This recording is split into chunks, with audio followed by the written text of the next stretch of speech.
This is Rodney Anderson, the Chair of the North Carolina Military Affairs Commission. I'd like to call this fourth quarter commission meeting to order. The first order of business is really to have greetings from commission members. And so I'll start by saying I bring greetings from Fayetteville, Fort Liberty, and all is well there at the center of the military universe. David Hayden, I'm from Raleigh, government contracting attorney here. I'm vice chair of the commission, and to everybody out there, greetings. Now, I haven't been at Fort Liberty for so many years, notice that pause. It's the center of the Army universe, to the respect of all the other services that might be present here. Just want to clarify that. We're always good patrons. Okay, greetings everyone. Dave Myers here with Base Sustainment, and I'd like to say happy birthday to all my Marines that are out there, 248 years of dedicated service. George Cleveland, legislature. Glad to see the smiling faces that took the time to show up, and I hope we have a productive meeting. Ryan McGill, representing the North Carolina National Guard, out of Charlotte, North Carolina. I'm Kirk Warner, and Chairman of the Quality of Life Committee. I'm Carolyn Kloss from Lewisburg on the Economics Committee. And Strategic Communications Working Group. There you go. I didn't get that one. That's right. Joe Speranza, Vice Chair of the Quality of Life Committee from Jacksonville. David Ham from Goldsboro. I'm on the Base Sustainment Community Affairs Committee. Okay, commissioners online.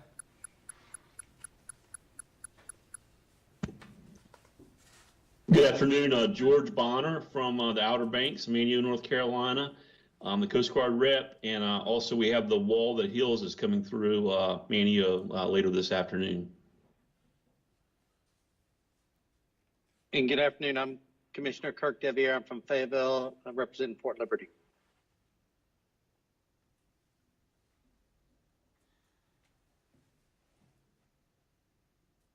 And good afternoon, this is Eric Sherman from the Department of Defense State Liaison Office. I'm here supporting the Quality of Life Committee and any questions regarding the 24 DoD state policy priorities.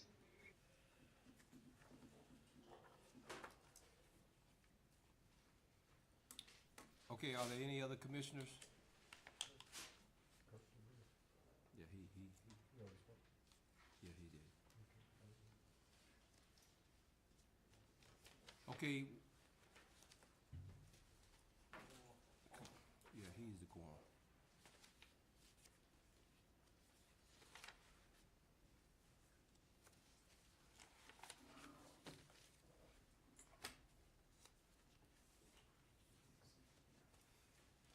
Commissioner Gordon Bray? Sure, my apologies, Chairman. That's okay. We just gave greetings from each of the commissioners. Okay. Okay. You make a quorum, so please go to the next slide.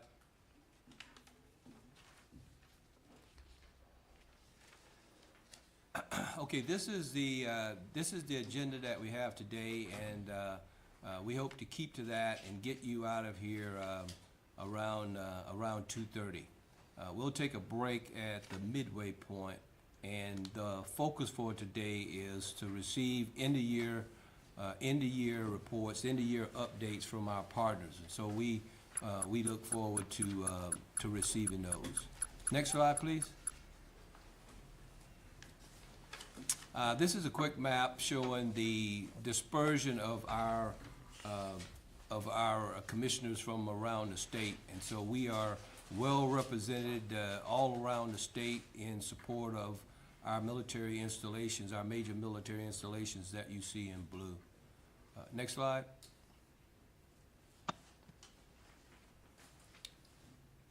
Okay, this is our ethics statement. If any member of the NCMAC has a conflict of interest with any business coming before the meeting today, please make the committee members or the commission aware of that conflict or potential conflict of interest. Also, during the meeting, if you feel that you have a conflict or potential conflict of interest, please bring that forward to the commission. Does anyone have any questions about the ethics statement, or does any commission member have a conflict of interest? Okay, thank you. Next slide. Yes. I would also.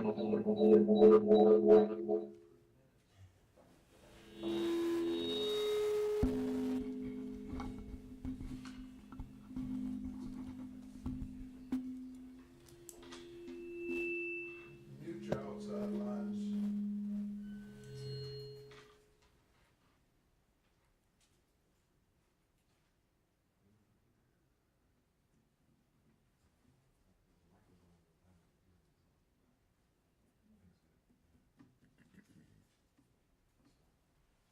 Mr. Murphy is always alive and well in these things. So, Chairman, I just wanted to announce that the meeting is being recorded, just for everybody's awareness. okay. All right, thank you. Okay, I just want to take a few slides, and the first couple here, just as a reminder of the statute and what it authorizes the commission to do. And that's important because in our way ahead, we will be reviewing and making some adjustments to our budget and talking about the next year. We'll be focused on what we do in 2024. And so overall, the commission is responsible for providing advice, counsel, and recommendations, supporting our North Carolina military bases, and supporting quality of life activities at those bases. Next slide. We are, as a commission, the lead in the preparation for the next round of base realignment and closure. We are authorized to assist or to partner with organizations to grow defense sector jobs in North Carolina and to assist our North Carolina military bases. Next slide. We perform studies, and we'll see later the studies that we have performed and ones that are on the horizon. We are engaged in protecting our military training areas. We plan and coordinate with the Department of Military and Veterans Affairs and others to support our bases. And we coordinate with our elected officials, both at the state level and in Congress, and any other tasks that are essential to performing our work. Next slide. This is a summary of the strategic plan. We're currently operating under the 2020 NCMAC strategic plan. Our commission is organized around 4 standing committees and 1 working group. Listed here are the goals of the 4 standing committees. Next slide. For 2023, these are the priorities of each of the standing committees. And so the work that the committees are managing in with partners are all aligned to the priorities that have been approved for this year. Next slide. We have 2 approved programs with which we operate. One of them is the Defense Awareness Program. It's listed here. It's a program that provides information about our North Carolina military. Next slide. The second program that we have is Honor Veterans by Hiring Veterans. It's a program to facilitate the employment of transitioning veterans, military spouses, and others. Next slide. This is the current year's calendar, and you can see that we've completed the activities that are listed, and we are in our final meeting, and hence the end-of-year wrap-up for the work of the commission. Next slide. I want to just, at this point, acknowledge the invaluable volunteer leadership of our commission members and really all the partners that we have.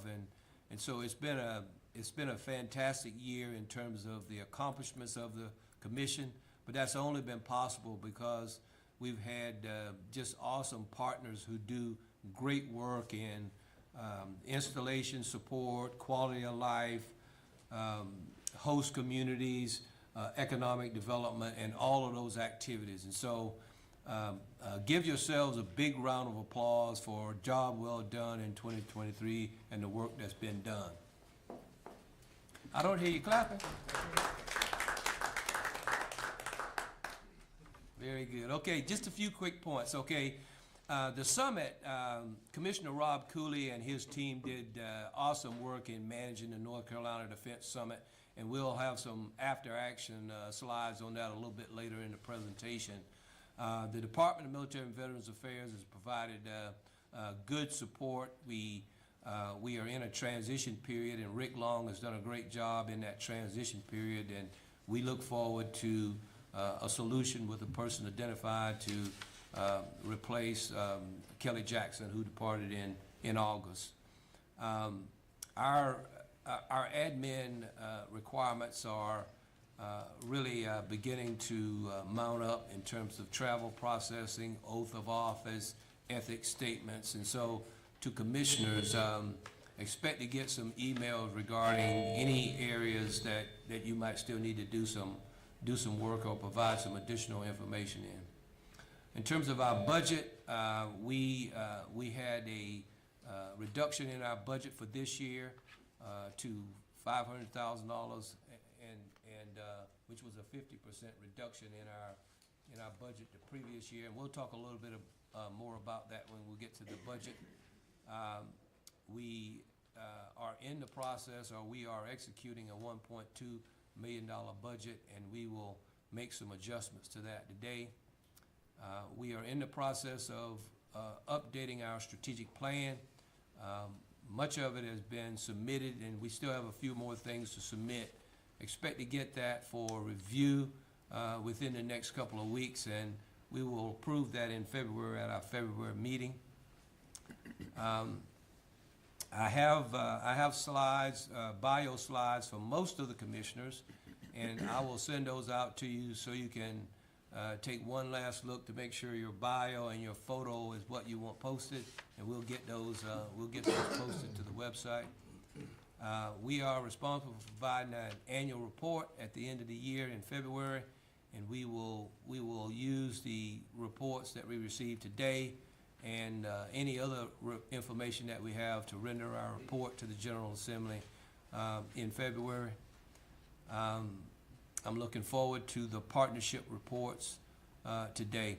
We do have one endorsement request, and that is a request that we, as a commission, provide a letter of endorsement for the Kingston bypass. And so I'll pause here and ask Commissioner Ham if he would just give a summary of that and what that's about. Thank you, Sir. Mr. Chairman.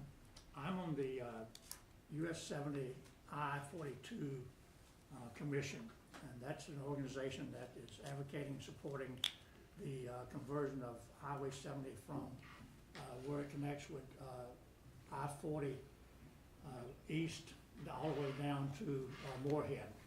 And there are 6 segments of that city, of that conversion, if you will, broken up in counties along the way. And there's funding allocated or not allocated, as the case may be, for each of those segments. Actually, there are 16 segments within that span of highway.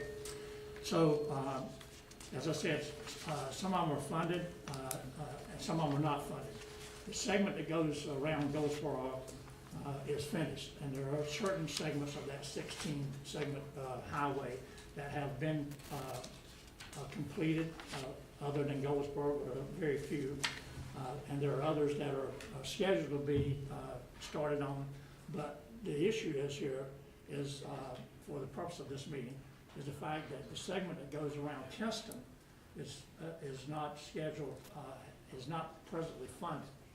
You know, we have the Global Transport there in Kinston that is becoming very, very much involved in supporting of our military, mostly the Marines. But the segment that goes around Kinston is a major, major part of this highway in terms of dollars because of the terrain that it has to traverse over. There's lots of water segments that have to have bridges built over and so forth. So anyway, the highway commissioner, excuse me, the commissioner of our US 70 I-42, and by the way, Highway 70 will be designated as I-42 from 40 all the way down to Moorhead when it's finished.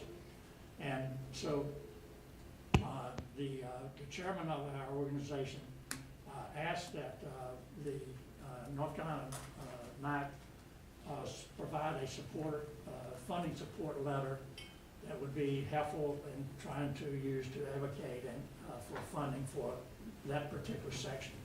So a draft was prepared and given to me, and I submitted it to the chairman to ask that our commission approve the support of that letter, and I guess we'll take that up here shortly. Sure. And if there are any questions, I'll be glad to answer any questions.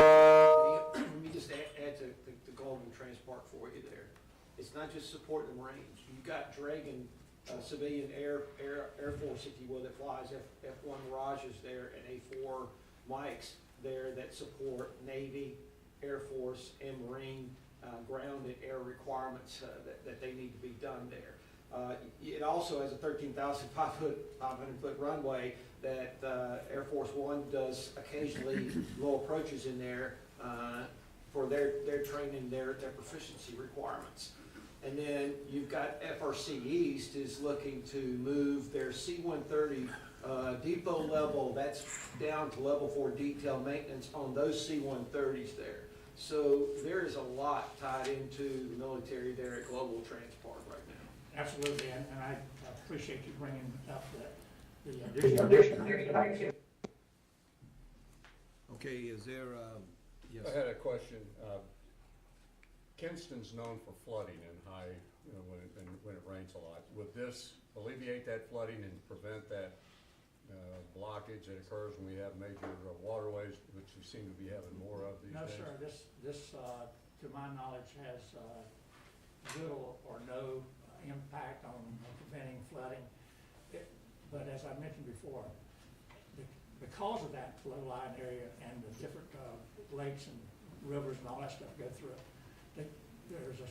it's almost like going down to the Key West and going from bridge to bridge to bridge to get to Key West. And that's where the cost is so great. I was told by a DOT person a few weeks ago, the cost of that segment alone is probably half as much as the whole other construction of the highway. So that's probably one reason that hasn't been funded at this point.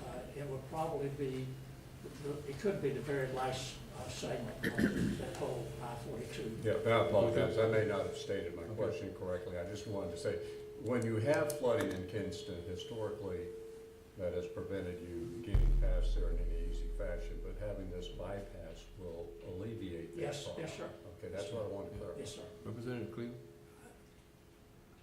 I guess I got two questions. Number one, I'd like to see the letter before I vote on it. Number two, is this an appropriate thing for the MAC? I realize that Global Transport is there and there's a lot of access to it right now that is 4-lane and whatnot. So I just have some doubts. Sir, the question is a fair question. It's not all about the Kinston segment. It's the fact that Highway 70 I-42 corridor, we have Seymour Johnson on that corridor. We have the two marine locations, and that's a major avenue or corridor to get to the port city. And so now, granted, only Seymour Johnson is west of Kinston, and the other sections east of Kinston probably are going to be funded or are funded already, and some of them have been, segments have been completed, but it's the whole line of communication from the central part of North Carolina down to the port city of Moorhead. So it's not just about global transport. Well, I understand that. And most of it is 4-lane except in the Kinston area. And, I don't know what, there's 3 other areas? There are multiple stoplights. There are multiple stoplights you have to go through in the Kinston area. Right. When it's dry. And so this is about trying to help get funding for that site specifically, because, like I said, the cost is so enormous that Okay. it would probably be the last section. Okay, Commissioner Gordon Burke? Yeah, real quick. I'm gonna ask you questions, if I may, a little bit differently. One is, what's the competing priority that the state is not considering the funding for this, because it makes too much sense. And then the second part of the question is that the DMVA or other agencies, what are their positions that we would be involved in supporting the MAC? Well, I can't speak for the MBA, but what I would say that is because this organization has such a broad impact and represents such a broad military impact for the state, that the US 70, I-42 Commission felt it would be helpful to get our endorsement for seeking any funding for that segment. There's Okay. no money, they're not asking for anything, all they're asking is for a letter of support. Yes, sir. Okay, so in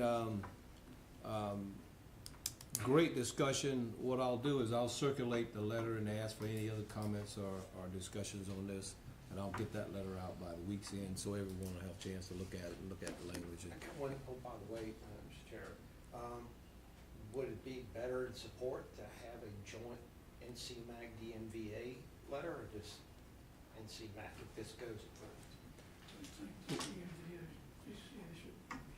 Okay. Okay, so, okay, yes, sir, we'll follow up with that. Okay, the next thing we have on the agenda is, the ADC Installation, Innovation Forum, and Commissioner Bonner and I attended that, and he is gonna share some brief after-action comments. Commissioner Bonner? Hey, thanks, Chairman. Yeah, so last week we attended this event. It was a very well-organized event, robust participation across the services and communities across the nation. Some of the key topics that were discussed were housing, support for military spouses, climate resilience, and climate action. The first day, they had different service breakout workshops. I attended the Navy and Marine Corps workshop. Some of the key issues there were unaccompanied housing, responding to a GAO report, and critical infrastructure, and protecting the funding model so that funding was preserved for those areas. Like I mentioned, military spouses was a key topic. There's a lot of best practices out there, like the U.S. Air Force 5 and Thrive program, which I think we can look at and how we can support that across North Carolina. There's an executive order for 100% electric vehicles for light duty by 2027. That's an aggressive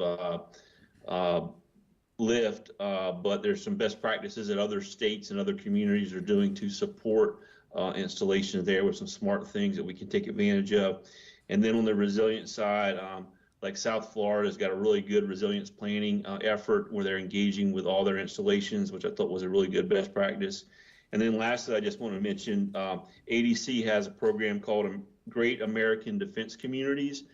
They recognized communities at this event last week, and they'll get recognized again in the spring. It's a great way to recognize our communities and the partnerships they have with the installations The applications are going to open up in January, and they're open for 60 days. The applications are really not a heavy lift for the community. So I'll share that when it becomes available. And then I'll put all this together in my after action report, which I'll have out by the end of the week. Thank you. Okay, thank you. Thank you very much. Any questions or any other comments from anyone in the audience who might have attended ADC Installation Forum? Okay, thank you. Next slide. Any questions of me? Any questions of me? Okay, over to DMVA. Good afternoon. Bring greetings on behalf of Secretary Gaskin and Chief Deputy Secretary Pierce, who could not both not be here today. Looking at the slide, just a few things up there. The Veterans Auto Education Improvement Act guidance and state licensing agencies. We're still working with the licensing agencies across the state to determine make sure they're tracking that this is supposed to be implemented through each state, but also what the questions and issues are to make sure that we can have it implemented in North Carolina as best as possible. We'll say going to the Installation Innovation Forum, sat in one group where they did talk about some states that are a little bit further ahead in North Carolina and some of the issues that there were in facilitating doing this. For a license, you come from one state, you go to another state, and then those two requirements are not the same. And they talked a little bit of compacts, and we got a little bit more follow-up to do with that, plus the questions that we had from the different licensing agencies and their legal representation for them on facilitation of that. So more to follow. We're just scratching the surface between Doug Taggart and myself and trying to get this done. The Military Hall of Firsts induction ceremony was last week. It was a good event. The governor attended, Secretary Gaskin, Secretary Wilson from Natural Cultural Resources, as well as our keynote speaker was Army Special Operations Command, CSM, Joe Nauman as well. The inductees, it was great. It was the first time I'd ever been a part of a ceremony that had the Congressional Gold Medal awarded to somebody as well. And it was a good joint service that had the 2nd Marine Aviation Wing Band that was there. The Air Force had the Color Guard, and we had a Coast Guard chaplain while trying to make it a joint event. The third item up there, we had, Doug Taggart and I had a conversation with Old CC to talk about the DSIP, the North Carolina applications where none of them were accepted in North Carolina, try and get a little feedback. We plan on pushing more of that out to the communities and military leadership on how they can move way ahead with that. And also, we were asked, Roderick White is providing service for Captain Frederick Brewer, the service with that. That's Tuskegee Airmen whose remains were discovered recently, or well, a little while ago, but at this point, and trying to plan the ceremony, and we were asked to support that, and Mr. White is taking a lead on that for us from the division and department for that matter. Sentinel Landscape, actually, Dr. Doris here, she will talk that. One thing that is not on there that I would like to mention, the Child Care Stabilization Grant funds from ARPA, the American Rescue Plan Act, that was giving for pre-pandemic issues, a number of children in child cares that the facilities were declining, and these funds were given out. North Carolina spent $1.9 billion in one-time money to keep the child care open and teachers working.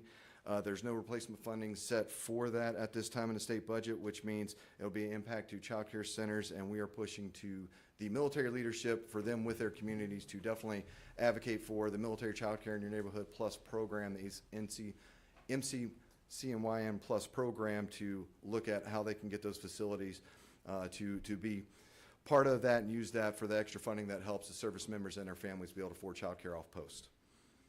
Pending any questions, I'll go to the next slide.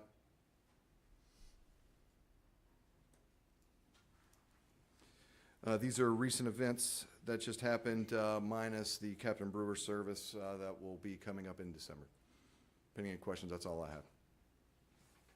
Any questions for the Department of Military and Veterans Affairs? Okay, thanks. Thanks, Rick. Next slide, please. Slide, day sustainability. NCCC was coming up. You're doing NCCC. Oh. Yeah. I don't think they had a slide, they're just doing a report. Oh, okay, I'm sorry. Mike's still? Yes, sir. That's always next. All right, good afternoon, ladies and gentlemen. Jose Vasquez, representing the NCCC. The NCCC is actually a conglomerate of 12 installation commanders throughout the entire state of North Carolina. So we actually have all branches of service minus the Space Force. They do not have residents inside the state of North Carolina. It's very important. And what we do is try to have one voice so that we can end up having representation here at the NCMAC and then filtering on up into our things that we can or may be able to change. So today's meeting was actually very successful. We did speak about the armed defense communities and those summits that attended, and quite frankly, a lot of the installation commanders were very interested in it. So what I'm going to do, since I did attend the recent one in Orlando, is I have about 5 pages of notes that I took from that actual summit, and I'm going to bring that forward to our commanders. And they did have interest in making sure that they attend for future summits. So this is actually really important. They can get it straight from the horse's mouth, and I look forward to sharing that information with them. We also had a discussion today surrounding North Carolina Military Business Center, and it was given to us from Jeff Fitton, coming from Fort Liberty, formerly known as Fort Bragg.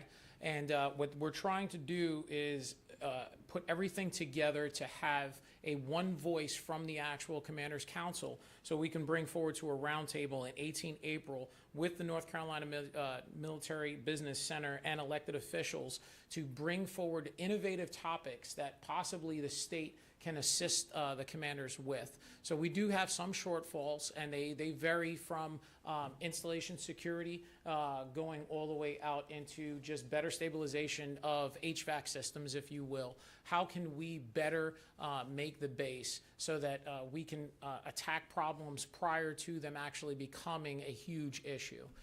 So we look forward to putting together all those topics and then and being prepared for the 18 April discussion. So quite a lot of things that we did cover. However, I want to make sure that I just go over the highlights. Primary focus with the Army National Guard right now is retention and recruiting. They are hurting inside those areas, and they're looking at different ways of attacking those subjects. Now, this isn't a new topic. However, and this is across the entire board of all our services. However, they just need to see how we can actually connect with the younger generation now. You know, I know, me speaking as a 45-year-old man now recently, I don't connect as well with the 18-year-olds. We just have different interests. So they're looking at new innovative ideas in order to get that way.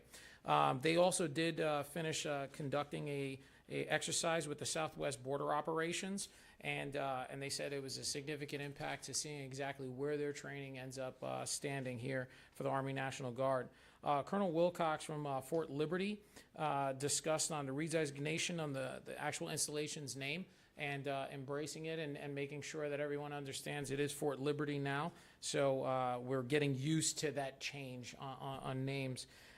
He also mentioned the infrastructure is in really bad shape, and when it comes down into the roads actually on his installation, right now they are at 43% of their roads need some serious attention. So what they're doing is they're working with NCDOT on our IGSAs, if you will, our intergovernmental service agreements, and it looks like they're going to be starting in October with those progression in order to make those roads better, and looking at a 40% savings.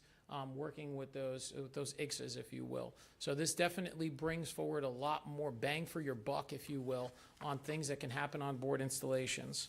Colonel Walker, coming from Seymour Johnson, has an open discussion with the outside community inside Wayne County, and this is specifically designated towards spouses licensures on what we can do better and understanding the language and how North Carolina is making it just easier for those spousal licensures to be recognized and get these spouses working. So that was a huge focus on a lot of different areas at the installation summit as well. So this definitely reinforces that. He also was talking about developing an EMS center They currently do not have one on the actual installation itself, so they're working with the community, and this just goes more so with that one community idea. It's not outside the fence line, inside the fence line. It's one community going forward, and so that's a great progression inside there. He's also working with HVAC techs attending college inside the actual area there because they do have a shortage of HVAC mechanics through their area. So in order to have these HVACs looked at and assessed properly, we're looking at a long wait time. So they're trying to come together, working with the actual colleges within that area to get these students in there so they get OJT training, as well as they can end up fixing some of the HVAC systems that they have, just expediting the way that we're addressing these issues. Army Corps of Engineers, they just completed 900 days of dredging between two vessels. Quite a task that they had, very busy. And they did say that one of the potential shortfalls that they can have is losing contracts due to government shutdowns.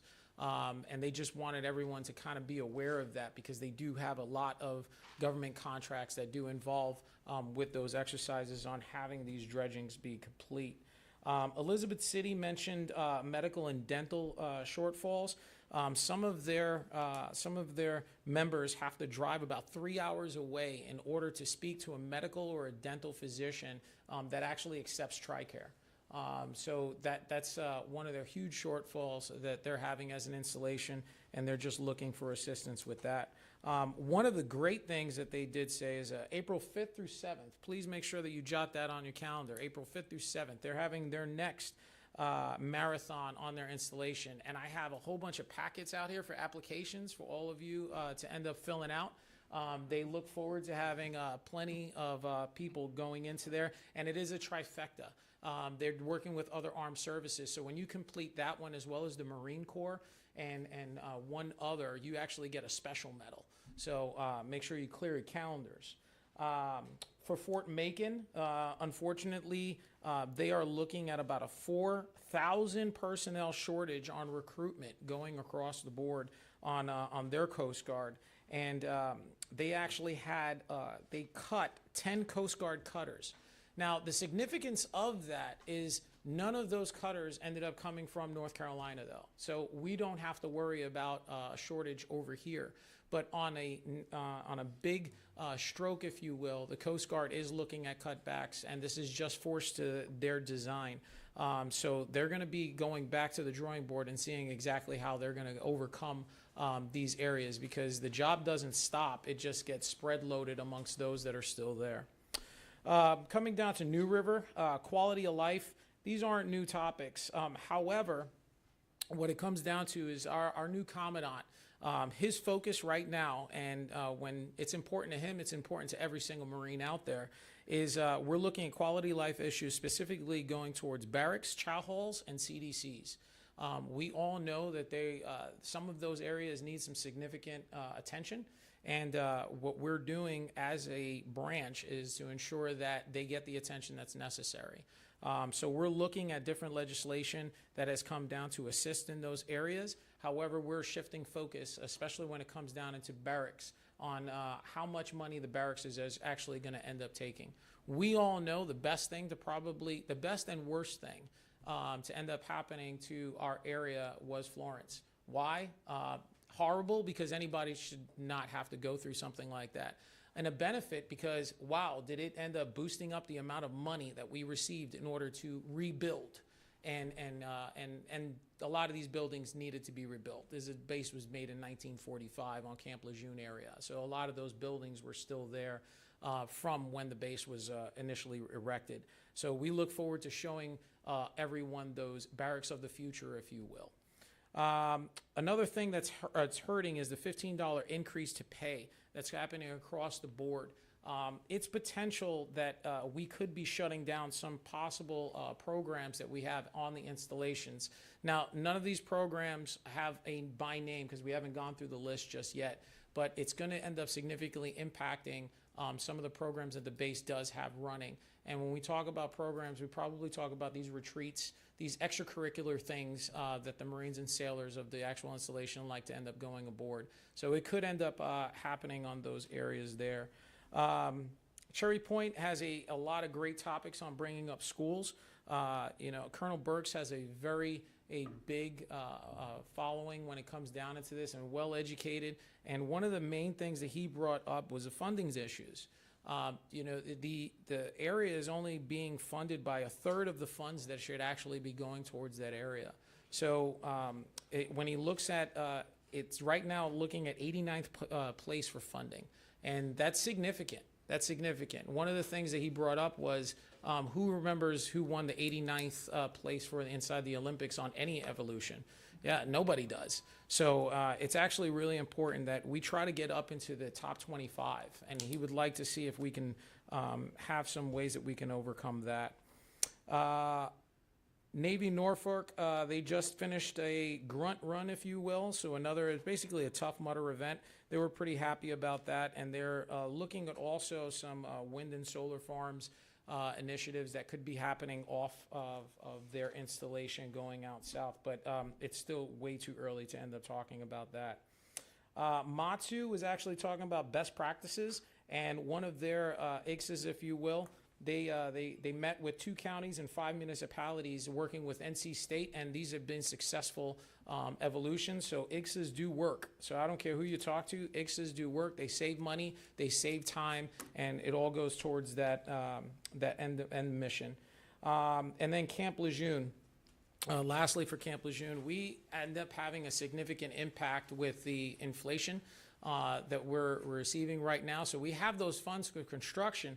However, some of the impacts that we're having is delays in construction now due to bids are now just higher, materials are just higher. So it needs to go back to the drawing board to see how we're going to end up dispersing that monies and ensuring that we get things right. In the interim, the Marines and sailors just have to wait just a little bit longer for some of these projects that we are building. So those are the highlights from the actual NCCC, and I am here for any questions that you may end up having. Any questions? Yes, sir. At Fort Liberty, the road problem?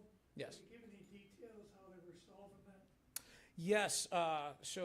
What they're doing is they're working through those ICSs, and they're looking at possibly in October is when they're actually going to start moving shovels to start getting those roadways underway. And with the 40% savings that they're having, I don't know how long it's going to end up taking. My question is, who is doing the preliminary work on the roads for the state to come in and help them? That would be NCDOT directly, sir. So right now, NCDOT is gonna bring the roads up to state level, is that what you're telling me? Yes, sir. Thank you. That was news to me. I I know, that's. I want to see how they're doing it, but I'll find out. Yeah. It's a good thing, though. We're all supporting that. Yeah. Yeah, we all support that, absolutely. Okay, any other questions? Thank you very much for a very good report. Thank you very much, sir.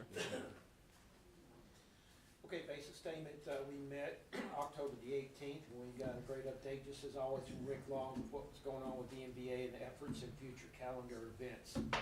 Eastern Sentinel Landscape, you can see the money that's put in there for those that are new. We put in, we provide $150,000 that goes to the Department of Agriculture, and they're the ones that dispense that money out. And then you can see what their remaining balance is. They have a lot of projects going on. But the three big ones right here, the Ag Military Partnership easements recorded in August totaled 1,863 acres. The second largest close to Pamlico County, 1,214, Navy and Marine Corps, and Hyde County for the Air Force. You can see the acreage right there. There's an up-and-coming event on 6 December for the North Carolina Sentinel Landscape Committee meeting. Since Mary is on the net, I'm assuming, Rick, is she on the net or back there? Yes. Hi, Mary. She will be talking about some changes and possible impacts to Sentinel Landscape, Eastern North Carolina Sentinel Landscape, when we come up for the end of year slides. I'll let her do that at that point. We also discussed the Fayetteville 67,000 community grant status and process. My recommendation is not rebuild the watch on this, but go ahead and approve this. There were three grant applications put in. The first two have already come through and been completed. We ran a board with that, with the chair being on there. I was on there. Representative Cleveland was on there. The former vice chair was on there. If you look at the application form, it is a huge form for them to fill out. There's nothing left for someone to think something was done wrong or anything. They show how it's going to be done and what is going to be gained from doing this. They're looking at putting kiosks out at the airport places that will show the soldiers and sailors and airmen or whoever comes through there what's going on. I actually found one of those in Greensboro, and it actually is being used there down at their district in the central area of Greensboro. The problem is right now, what we didn't have is someone that approved grants, and Kelly is now gone. We now have someone who is in the DMVA. My recommendation is go ahead and approve that grant, and this has gone on too long. It needs to go. I'm looking to establish a 2-year planning schedule. I've done the first for base sustainment in the first quarter, and the second quarter, and the third quarter, and the fourth quarter. We'll be meeting the 17th of each one of those periods of time, which we'll see on the calendar here shortly. We'll do the first one in January by virtual. After that, we're going to go on a road show, and we're going to look to go to Seymour Johnson. So we'll coordinate with you, Mayor Ham, on getting that established. And we're looking at going to other places down the road like Elizabeth City. But I want to go on the road with the new committee that we got put together there. And we'll look to attend the conferences listed down there, specifically the Navy League Aerospace Conference that's coming up, and the Marine Corps Aviation Association one that's going to be in Dallas in May 20 through 23 May. So that's it for me. Okay, any questions or comments for base sustainability? Yes, sir. 2 comments. One is that when you started a few years ago, starting to go to these conferences, at first we send reps to be there to do something. Now the question is, at this point in time, we should be strategic in what we're going to conferences for, because the first time it was a lot of learning process. And it takes at least 2 members to go to these conferences minimum so that you can collect and get to different places. So now the question becomes, what is our cost? And given that we're getting hit right now for a reduction, what's this look like? It's not answering right now. I can answer that. Okay, I'll give you an example. U.S. Navy League Air and Space. Rick went to that one last year. That has got all the top leadership coming in there and is talking, as well as Coast Guard, on what's happening now, the 30-year plan like we heard at AUSA, what's going on with aviation and how the bases and the force is growing and all the changes. That's the intel that we need to build back here. The same thing is happening like for MCA, that's the Marine Corps Aviation Association. And with the induction of the F-35 in this state, with 60 aircraft going into Cherry Point, everything that's coming into play with that. We heard something about wind turbines out there. I flew fighters. I don't want to punch out in one of those things and float down through it. So I think that is the gain that we get from it, the intel we can bring back here and build upon for NCMAC and how we support and get that information out. Yeah, let me just say that, you're absolutely right. There's 2 reasons to go. One is we always rotate new commissioners, so it's always good for new commissioners to go for professional development. And it's always good to have a veteran goes because they kind of know what's happening. So a good example is the Innovation Conference. I went to that, and so did George Bonner. And George Bonner, this was his first time going. And so he's doing the report. So he saw a lot of things, and it really makes him a better commissioner in terms of being there. So we will continue to do that in our budget for the next year. The piece I was really getting at, and David, this is kind of used, is that all of these conferences have an output that you can see. You hit the nail on the head, which is the reason why there's a personal involvement. It really is twofold. It should be for specific networking, specific interfaces that you can't get from the read-up, because to be fair, we'll we'll get the readout from the report. The AUSA readout report is gonna be extensive. Now, we can go ahead and break it down, but what really happens is going inside, you get to do some drill downs. You get to go ahead and get those other pieces. So then what does that, so to my point, what does the size package require for the specific conference that you're going to attend? Because some of those will be large enough that you can't just get it all. They've got Right. multiple meetings, so it should be organized to the fight. Right, right. That's one of the questions. No, I completely agree, and I've also, I had an opportunity to comment at the MCCC, and we're gonna try to do a better job of huddling as a North Carolina contingent when we go, because there are several installations that go, and so we will get together there, and then we will share notes afterwards. That'll also give us a greater benefit when we go to these conferences. So, and you'll see that we still have, we have funds appropriately in the budget for that. And the last piece I'll apologize to Dave is that when we start looking at these conferences, there are some that we need to show our face and be more of a force as a state when we go. And because there are some real businesses, the econ development side, more of a force so that we can get from as well as give. Thanks. Absolutely. Anyone else, anything else for Basic Tambo? Okay, thank you, sir. Next slide. Quality of life? Quality of life, we met October 24th, had a robust meeting, although we were essentially detoxing from the defense summits with our 3 panels and 12 panelists on the scorecard, job care, K-12, public-private school initiatives. Those were all covered with mental health. That's the flavor of the day for quality of life. Our focus is continues to be on K-12, K through 12. We have our MLCs and SLOs updating us.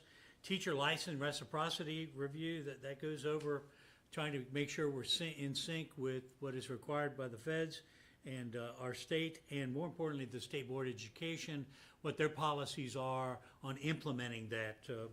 And we're still working out some of the details on that, but all looks good. The school assignments, we talked about a temporary issue an issue of folks transitioning in and there's no housing, so they stay in hotels, and what school assignments can go on there. So that's a big thing as to whether or not they can forecast where they're going to live and go ahead and go there, or do they have to go to the school where the hotel happens to be. The adjunct to that is also pet friendly. It's a funny thing to put on a slide, but we are the most dog friendly state as well as the military friendly. So we've got to take care of our families. Almost everyone comes in with pets, and a lot of houses are not available for rental because you have a pet. So this is while it may sound like a silly little thing, it's a big thing for transitioning families. If you're like my wife, she would have transitioned without me, but she would never have transitioned without my dog. So, or actually her dog, according to that. So we'll be looking at that and some calendar flexibility issues, which we've been kind of grappling with for a while, to see if we can sync up the transitioning warriors families with the transitioning warriors and the assignments, and perhaps work. It's a real net roll, but it's to get up the General Assembly, perhaps to authorize some waivers for certain military-connected community school districts to be able to maybe move the calendar up a week for them, just to make it in sync so that semesters and quarters end at the holiday season, and then early enough to catch it. I'll work with Representative Cleveland on that. It's the traditional gripe from the commanders that we've got families that are they're 3 weeks away from their kids being on sync to transfer. I don't know that it's a huge deal, but it certainly gets raised every time. So we owe it to them at least to dig in a little more on that. And I'll work with you on that to see if there's some type of easier arrangement than bath and baby water all at the same time going out. But there's no problem with children getting registered in the schools prior to showing up, right? Correct. Okay. Correct. That doesn't seem to be an issue. And the pre-registration program that's gone on, that's been a huge success. for transitioning folks. So all good there. I did want to mention, I know Eric Sherman's on there, DSLO was not present, but he provided their state policy priorities. That's the Defense State Liaison Office.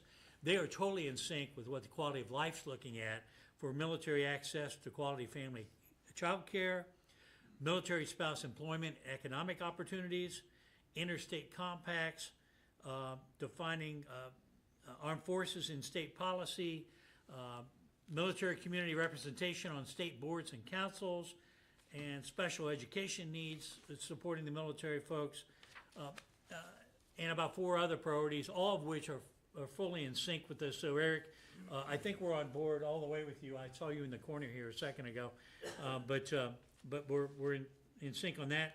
The MIC3 meeting was the following day, so we'll be digging into what happened at the MIC3 meeting in our next meeting in January. We had an installation scorecard update. I believe the Craven County scorecard, the one-pager, is at print and should be coming out, if not already out. It's not out yet, Val. Valerie Nasser's heading that up.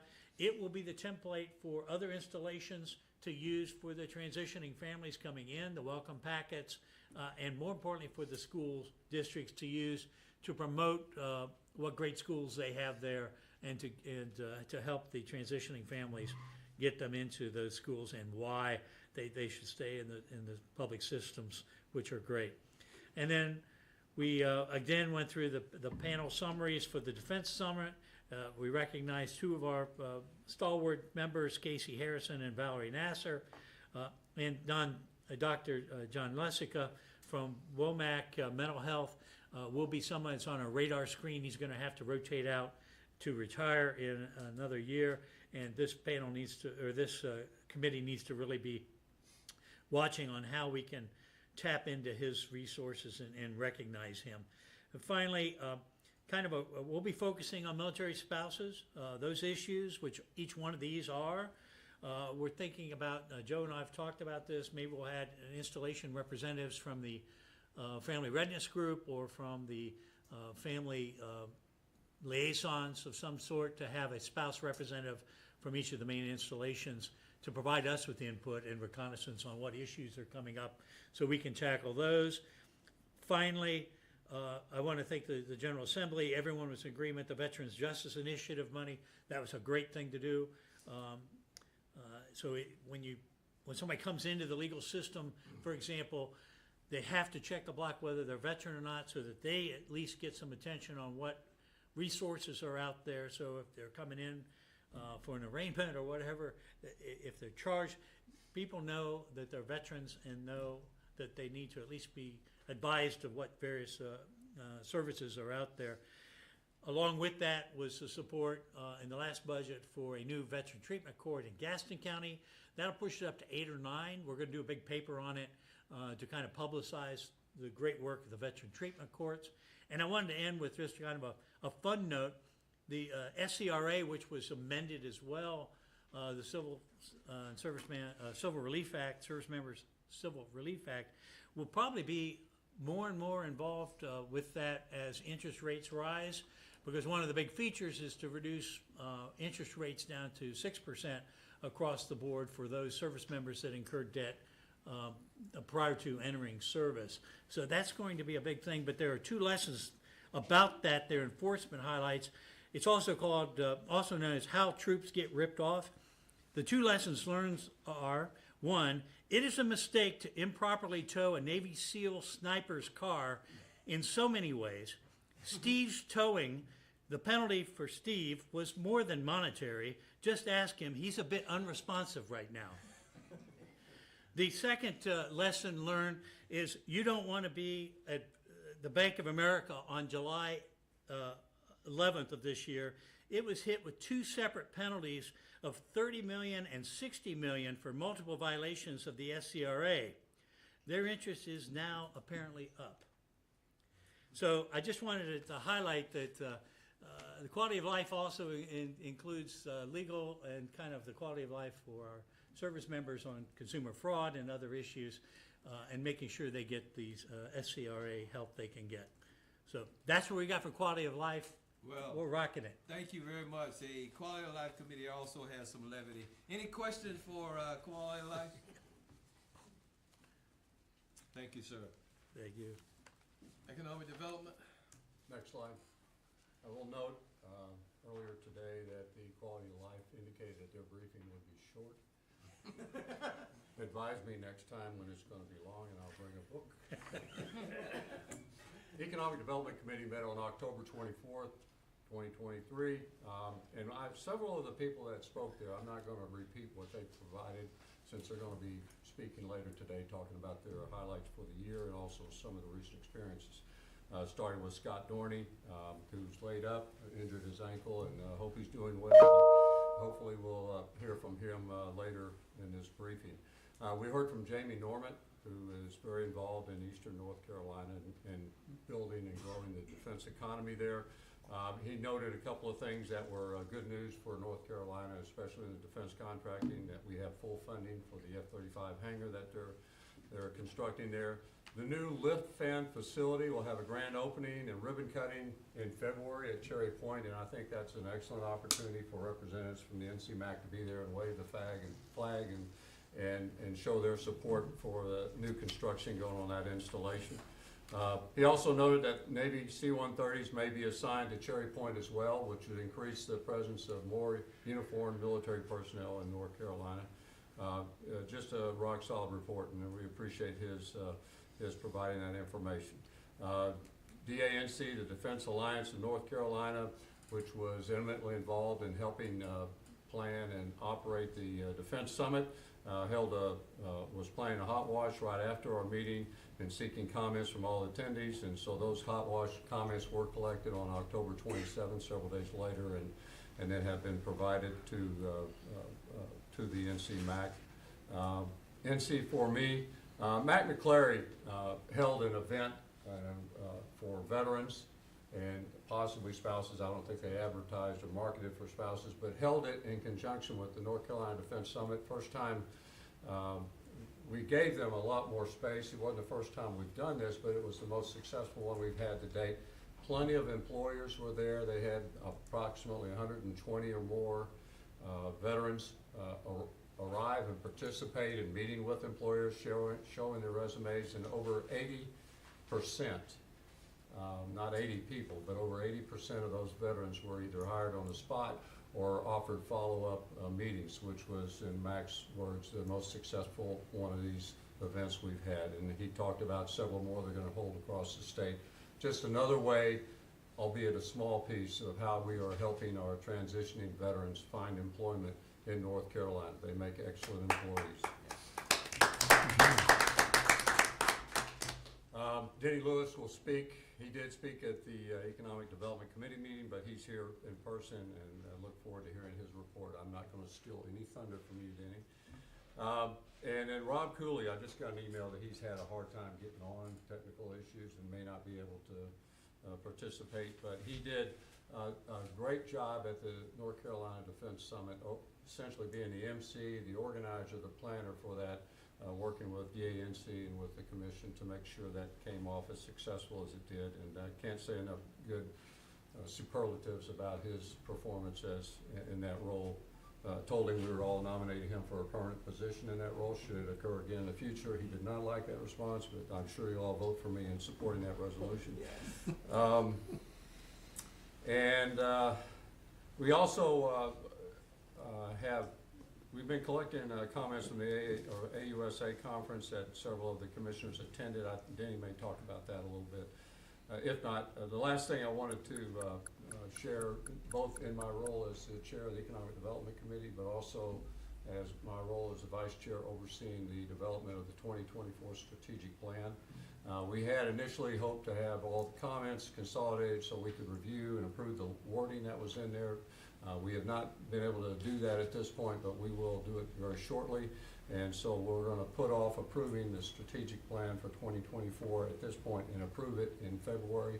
And then we'll have sufficient time afterwards to go ahead and go to final production and provide that to the state legislature. Subject to your questions, that's all I have, Mr. Chair. Any questions for economic development? Okay, thank you very much. Next slide, please. Is there anyone from the Legislative Affairs Committee online? Oh, there he is. Yes, sir. He's on board. Yes, sir. Yes, sir. As the Floor is slide yours. says, we met on November 6th. Yes, sir. That is a short slide. Floor is I over like there. that. Love it. I'd like to make a comment about the Legislative Affairs Committee. Yes, sir. When we first started this group, there was a lot of legislation that needed to be taken care of. And the chairman from the different committees funneled it to the Legislative Affairs Committee, and we took care of it. And we're still working under that premise. So if you have a legislative problem, funnel it to the Legislative Affairs Committee, and we will solve it for you, hopefully. Very good. That's an excellent report. Any other comments or questions for Legislative Committee? Very good. Next slide, please. This is an update from the Strategic Communications Working Group. The working group has a diverse membership that includes representation from each of the standing committees. There's also a contract with Echo and Vaughn and JK Premier Marketing that is in its third year, as well as there is support from Dance in providing strategic communications support. And so that's the framework for the Strategic Communications Working Group. And what you see below that in the table moving from left to right is the activities for the last couple of months. And so Echo and Vaughn provided some Google ads and website information and did the media coordination for the summit. Going forward, we've paused their services, so they're not actively doing anything at present. Moving to the right to JK Premier Marketing, which is our second contractor, they provide storyboards that you see on our Facebook account. They also provide updates to our website and do scheduled posts and those sort of activities. And they, Glenn? Good, how are you, my friend? It's good to hear your voice. please mute, if you're online, please mute your mic or mute them from your station, please. JK Premier Marketing continues to provide storyboards and so on and so forth. And Van Carpenter to the right, he continues to provide research and provide media management support to the commission through the Strategic Communications Working Group. And so are there any questions or any other comments regarding the Strategic Communications Working Group? Next slide, please.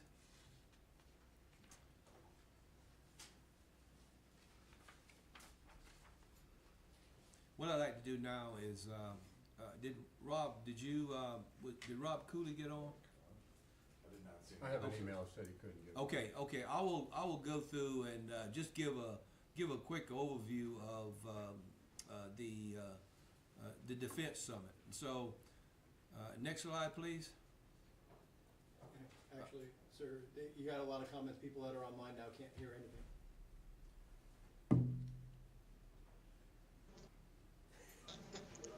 Mr. Chairman, the audio's back now. Okay, it's back now. Okay, so very good. This is the summary slide of the Defense Summit. The primary purpose of the Defense Summit was to bring together our North Carolina installation leaders and their host communities and identify best practices to be shared among themselves. And it was very successful in doing that in both the individual, community, as well as installation arenas. And so the slides that follow give a summary of the event. Next slide. This is a data slide that shows that there were almost 300 registrations, formal registrations attending, and the breakout of those registrations, and 16 employers, along with the number of interviews, and you can see there 82% of the interviewees got either got a job offer or got a opportunity to follow up to the next. So having the Defense Summit that focuses on best practices and combining that with a hiring event that specifically targets transitioning veterans and includes military spouses is a best practice for us overall that we hope to continue in the future. Next slide. These are the 12 panels that were conducted. We concluded that it was probably 3 too many. We really were jammed up, but it was good information across all 12 of the panels. Next slide. These are just summaries of select areas in terms of what we did and what we learned in as it relates to individual and community resilience, maintaining our community partnerships, advancing the defense sector, and collecting and presenting best practices. Next slide. And this is a summary, some additional, just to highlight that we had the Deputy Assistant Secretary of Defense from DOD, Ms. Patricia Barron, who was our presenter, our keynote presenter, and she has a portfolio of just an abundance of quality of life topics, and she talked to those and shared with those, and there have been several follow-ups with her office and her team in terms of what they're doing in best practices to our state. The Association of Defense Communities was our main partner. We partnered with them and they facilitated the logistical support for the summit. Likewise, the Defense Alliance of North Carolina provided significant support in terms of doing our local and managing the meetings and coordinating all the details that took place to facilitate the event. And then JK Marketing provided the information slides, they did the marketing, they sent out the emails, they produced the award slides, and they provided. So this was really a team effort from several partners that allowed this to happen. Next slide. Some quick facts here in terms of the awards. Each one of the installations was able to nominate at least 2 people, and they were recognized for excellence in their work in supporting both the installation and their host community. And so we collected a number of best practices, and so these are available. And I would just say that if you go to our North Carolina Military .com or .gov, our North Carolina Military .com, you'll find our website, and the link is Summit 2023. You'll be able to find all the best practice slides. You'll be able to find photos, to include photos of yourself if you attended. We have the photos posted there. And so that is how we capture and make available the best practices and what we learned from the summit. Next slide. And so in closing, I would just say a huge thanks to all of you here and listening for your support and participation, and especially from our partners who really did an awesome job in facilitating what was a very successful event. And special thanks to Commissioner Cooley and his team who managed the myriad of activities, and just a special thanks as well, because at the last minute we we were getting a little tense, and Valerie Nassar said, look, why don't we do some yoga? And at the very last minute, we put yoga on the agenda, and she led us in a wonderful, wonderful session of yoga. We probably should have done the yoga the day before the summit, but special shout out to her for just doing a great job in setting that up. So, any other comments on the summit, or any reflections or anything anyone has on the summit? Now, we have decided that we will not conduct a summit in 2024, and that we will look to 2025, and so we will begin the planning on that, and so expect to hear more about that, but 2025 is our target date. Okay, any other questions or comments? Okay, all right, thank you. Next slide, please. I think that is the next slide. This is next slide, sir. Yeah, but USA? yeah, but the next slide I think has got the comments. Okay, so over to you, sir, for comments. Right. We were originally scheduled with 5 commissioners going up to Washington, D.C. for the annual Association of the United States Army Conference, and that's a meeting with 30,000 of your closest friends that you may have served with at one time or another if you were in the Army. Army focused, but you have 1,100 different defense companies from all across the world, not just the United States, that are present as well with their trucks and their armored vehicles and their UAVs and their AI-driven small devices that are really becoming the common item on the battlefield. So it was always a great opportunity to go there, and also with help from our folks at EDP&C, primarily Denny Lewis, to schedule meetings with all sorts of industry representatives or companies, big companies, the General Dynamics, the Raytheons, all these large companies that may or may have a presence in North Carolina. Many times they don't, but we certainly are encouraging them to do that. And it's a follow-on to a meeting that was done last year, and we bore some fruit out of those earlier conversations and encouraging them to tell them to come to North Carolina. I'm not going to steal any of your thunder, Denny. I know you'll talk a little bit about this, but it was, in my mind, just a well-orchestrated collection of opportunities for us to network and show that North Carolina is the front line of the future, letting them know that we are not only just a bunch of different silos encouraging people to come here, but that we're interconnected in so many different ways. And that's what they're looking for, that we also have organizations like the NCMAC focused on improving the quality of education and the life for the communities around our installations and on the installations as well. We had a Carolina night as part of that AUSA conference where we were co-host along with the Fort Liberty chapter of the AUSA, which is the largest nationwide chapter in the United States. And we had a lot of the companies that we had interacted with who actually came in, gave them invitations, and attended that as well. And so it was, all in all, just an excellent networking opportunity for the representatives of the NCMAC in attendance. And let's see, one of the things we noted is we just didn't have the collection of small businesses from North Carolina in attendance on the floor in some capacity.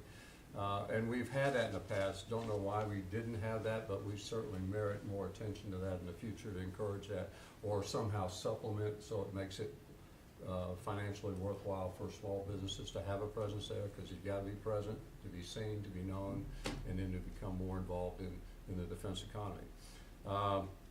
We also, I guess, the 10-mile run, you noted that at the end of the 10-mile run, did you run the 10-mile run? I watched it. Okay. Just wanted to note that for the record. I didn't participate this time either, but we didn't have a presence from North Carolina Fort Liberty at the end, although we do have very successful teams participating in that and doing quite well. So that might be another way we can have a positive influence on AUSA and show our presence there.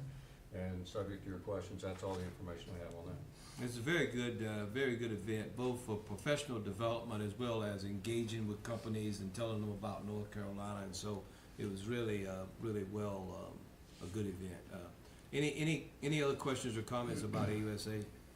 I Yes, attend sir. this time as a contractor side, but I think it would be helpful if, no kidding, North Carolina actually had space like Oklahoma did.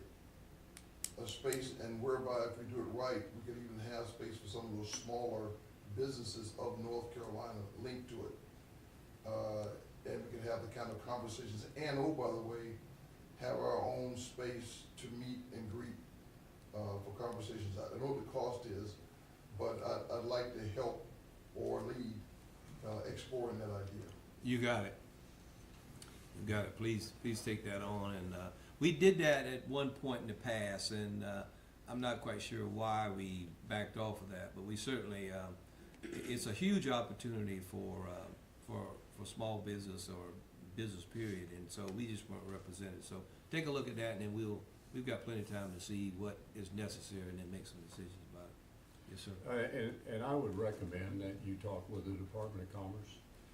George's here and link up with them, and Yes. they may have some institutional knowledge of what we've done in the past. Yes.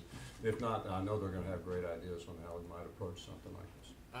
I'll just say, Mr. Hayden, we generally, and Denny may be able to speak to this, but generally the Economic Development Partnership would lead our visits on behalf of the state to something like this. We've done things like that at the Paris Air Show, at the Air Show in London.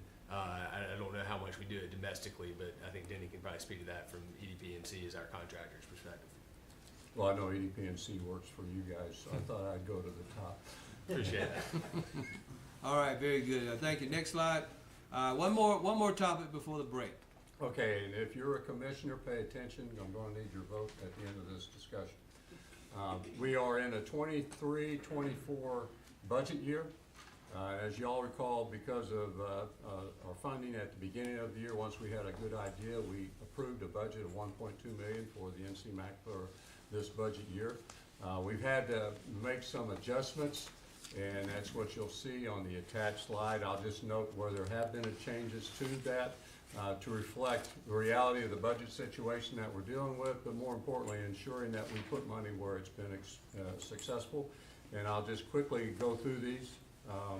STRATCOM, which is our Strategic Communications Working Group, we had approved it to $225,000 a year. We've reduced that to, we're recommending reducing that to $130,000.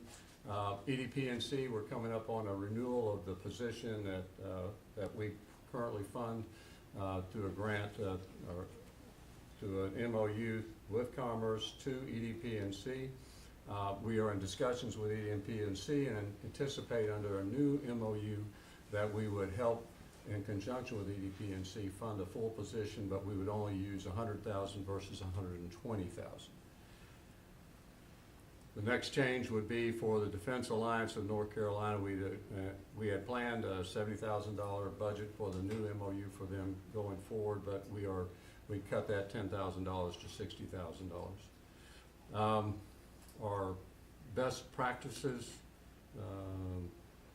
made a cut there from $60,000 to $50,000 on conferences. I think we had one conference that was canceled that we anticipated was going to be held this year. Right. The USA Warfighter, that's not going to be held this year.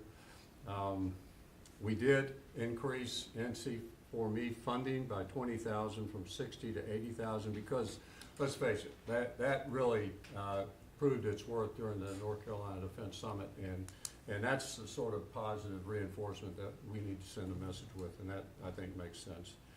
For the NC Defense Summit, we still have an outstanding money owed on our sponsorship in that summit of $30,000. We're just waiting for that to be paid, so we have to keep that budget item in the budget. For administrative support, kept that the same. We've increased the administrative travel, printing, memberships, and supplies because, as with everything in these inflationary times, costs have gone up, and this is a more realistic assessment of what we're going to have to pay for the rest of this budget year. And finally, our reserve or contingency fund, reducing that down to $20,000 gives us $1.1 million for what we would call the adjusted budget for the rest of this budget year. So the resolution on the table is to approve the adjusted budget as just described. Okay, is there a second? Second, Warner. Okay, there's a motion and a second to approve the adjusted budget. Discussion. Lobbying service. Yes, sir. Is there any other lobbying service for the state of North Carolina that addresses economic development? Is there any other agency that provides that function or similar function? 5 years ago, I guess, well, 4 years ago, we didn't have that, okay, so we needed to do this.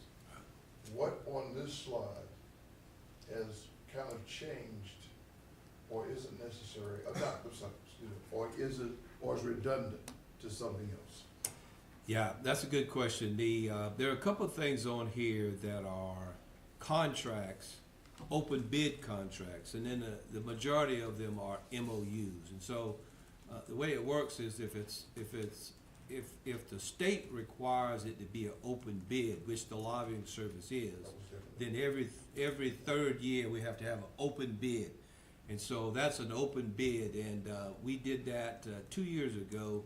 We had, I think, 4 or 5 vendors apply for that, and Cassidy and Associates won that bid process. So that's why they're there. And so, but the rest of them, well, most of them are MOUs because they go to nonprofit organizations. And in that case, we're able to do an MOU, have the same sort of negotiation, but have an MOU versus an open bid contract. So that's the difference between the lobbying service, which is a contract, open bid contract, and the other functions. And I don't think it's redundant because what that does is that gives us a voice inside the National Defense Authorization Act, and it specifically allows us, when we need something on our installations or we need something associated with our military, to be able to communicate directly with our congressional delegation to let them know what it is and to really put specific language in the NDAA. And then it also provides us what I call early warning, because it's our boots on the ground when there is talk of a reduction in force structure or a change in force structure or any of those kind of things that will impact the number of military spaces or forces in North Carolina. That's our early warning. And so we get great value out of that contract and that what they do in supporting the commission and the state. Any other questions or comments, discussion-wise? Yes, sir. At the end of 2024, do we have a balance? Yes, we have an estimated balance at this point, depending on how much we pay on what we have currently scheduled. We should end the fiscal year at in approximately, I want to say about $500,000 to $600,000, rough estimate at this point. And then we'll see what comes out of the budget next year.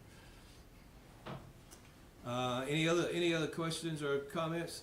Okay, you have a motion and a second. All those in favor, voting commissioners in favor, signify by saying aye. Aye. Aye. Any opposers, nay. Hearing none, the adjusted budget is approved. Nay. Did I hear nay? Yes. Okay, all right, thank you, nay. Commissioner Depierre.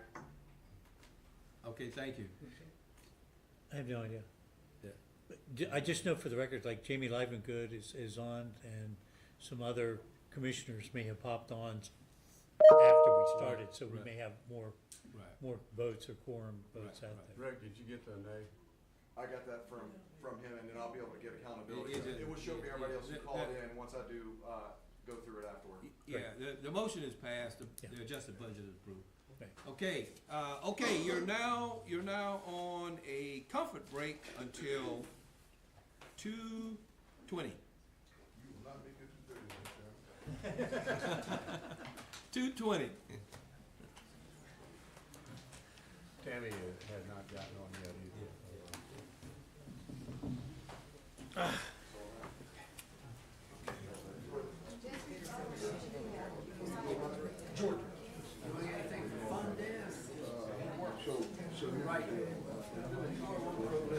Hey, Doug, can somebody give me a commo check? Or somebody else online? So whenever the city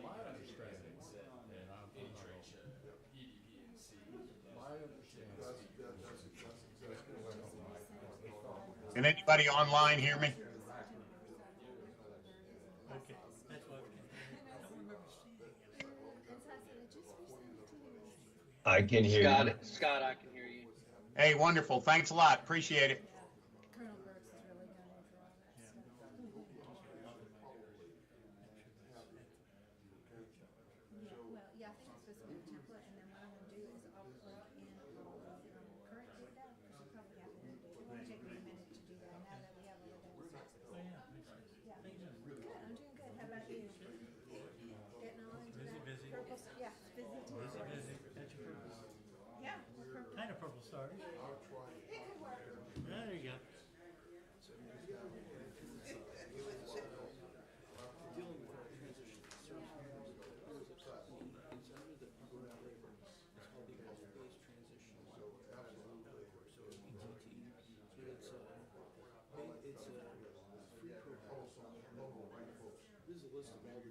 They have like a checklist or something? It's all the different things. They give classes. Every one of those is a 2-hour class. Oh, really? And online and available? Well, they actually go. Oh, in person? They're set up here in Raleigh. They're set up in Phoenix.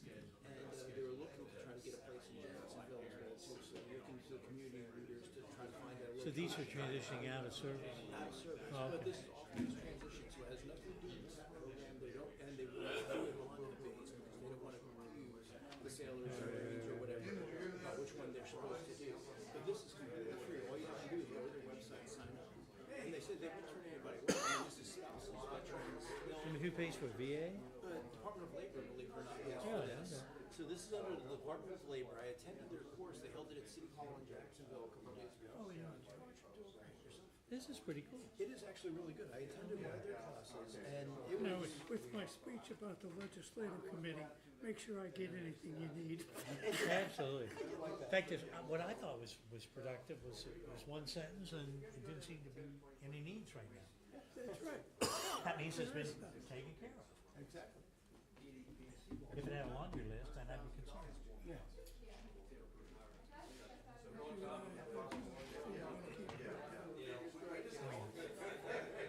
Yeah. But the one thing I'm convinced of, when you say everything passes, nothing. That's what I like. Shouldn't be. It shouldn't be. I mean, unless I'm crazy. No comment. Spurs. Which is essentially what you're saying. All is well. Yeah, no, there you go. All is well. That's very cool. And when I sat through was the general overview for it. Yeah. Where is, like, do they have like a local business deal? No, actually, their headquarters is actually based in Virginia, believe it or not. So they just bring people down, then how do they meet with people? Well, they have facilitators that they train in different areas. So they have an area in Fayetteville, they have an area somewhere here in Raleigh. I have to go online and look up the detail on that one. But all these different things on their hiring, how to actually market themselves and how to turn resumes and everything else that you would get, or you would hope to get through an actual transition course. They actually teach them. And so he said that he'll set up a day. He'll do like 4 a quarter in Fayetteville, and he'll do 4 in a day. He'll do 4 classes in a day. Wow. Or he'll have facilitators come in and do 4 Right. classes in a day, 2 hours apiece, and you can hit all of these topics within your first year or 2 hours. Or, you know, whether it's you, your spouse, a veteran, or whoever, you can go to these things. And it was a lot of really good information. One of my junior sailors, now I feel old because she's retired, but one of my former junior sailors went through the course, and she just recently got out. And she said it was fantastic. She said she learned a lot when it came through her network. Because, I mean, if you look at the different topics that are there's a lot that deals with interviewing skills, how to go through federal hiring practices, to get federal jobs, networking. So this sort of falls in line with us, with getting our that workforce, that 20,000 people that are getting out, our transitional service members, and getting them to hopefully stay here for a job. If you have a This may be also part of the economic development. Well, see, that's where I was gonna ask is where would this one actually fall? I know I know they were focusing in on the transitioning 20,000, Yeah, exactly. coming out of work-on basis of the transition. So they were focused on that, so it may be there, but it fits everything. They cover a lot. Pretty good. I mean, Covers a lot. It really is, and it's free for everybody. I think that was great. All you have to do is sign up online and go to the top. Yeah. And I thought that was a fantastic thing. But I was under the Department of Labor, believe it or not. Like, That's they do a crazy. lot. That's what's really good. Yeah, I know. And so I'm looking at another group, you know, basically the Department of Labor that's doing something that's in line with what we're doing. So I think that's fantastic to see. Off-base transition training. What's it called? OBTT, off-base transition training. It's basically like your TAP classes, but it's being done through the Department It's really of Labor. cool. Show them the list of this stuff. Now, this could go be economic development, if nothing else. DOL is doing this for, and it's in-person stuff. They come to you. Yeah, it's in person, they sit down, I went through one of their classes, they held one in Jacksonville, but they said they hold these in Fayetteville every quarter. So OBTT has a place in Fayetteville for all the guys at Fort Liberty, and, you know, they say they don't turn anybody away, it's for the veterans, but they said spouses sign up or their kids sign up, they don't turn anybody away, here it is. And you can go. DOL pay for it? It's completely free for the Yeah, service members, free. it's all under DOL, it's free. Pretty cool. Each of those classes are 2 hours long, and he said he'll do 4 of them in a day. So if your community wanted to set up a day to do it, here it is. One of my buddies one of my buddies is a retired senior chief, and he actually works with that same group up in Virginia. And he said, hey, Joe, they're looking at trying to get something down in Jacksonville, Camp Lejeune. Pretty awesome. So I said, yeah, sure, I'll show up, and I showed up and went through the course, or listened to the course, and it was fantastic. That was amazing to me. And they won't keep do people all here. days because they don't want to screw up anything with the government and the federal side and the actual TAP classes. Somehow or another, As long as the OBTT is supposed to obit. Correct, absolutely. It kind of, I had to do a double take. I thought it was about obit. So that's something I was gonna ask. We don't want that. Kirk was telling me this was economic development side, and I was like, all right. It's probably more economic development. It's a little bit of everything, frankly. Yeah, well, Those types of things hit everybody. Yeah. And they contacted me because of quality of life when it came to like the jobs aspect of it. And I said, okay, well, we'll see, but this is something that I think is actually pretty neat. But they're very professional, everything was done quite well, and I was like, this is impressive to me. That's very cool. It was something I wish I got when I was getting out of the military through the actual transition course, which I didn't get. Right. And I went through the executive course, and it still wasn't as good as this. Well, that's fantastic. Well done. I'm glad you brought that up. That's good.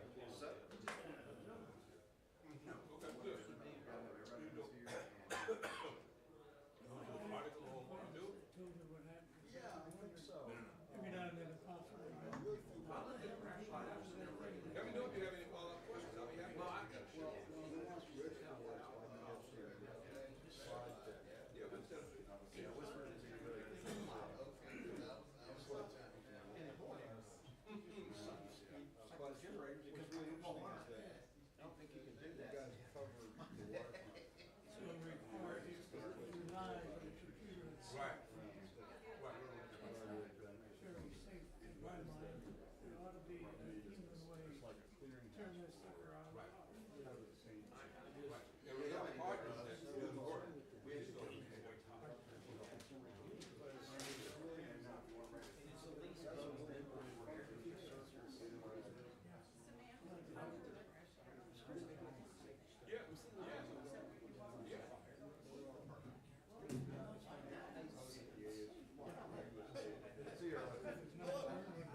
Figured you were here, you're briefing. I didn't know if you were online, I didn't see you online either, so. I always come. Yeah. I can't be up for it. Deer season. I am trying to figure out days, I got a buddy lives just north of Sanford. He's got 3 farms around, and all 3 farmers said, Well, we get into that, we get into anything that. and hunt on their land in Princeton. Coming in. Yeah, I've been one of those. I did want to make this walk around and walk on Bridge Line to visit the state.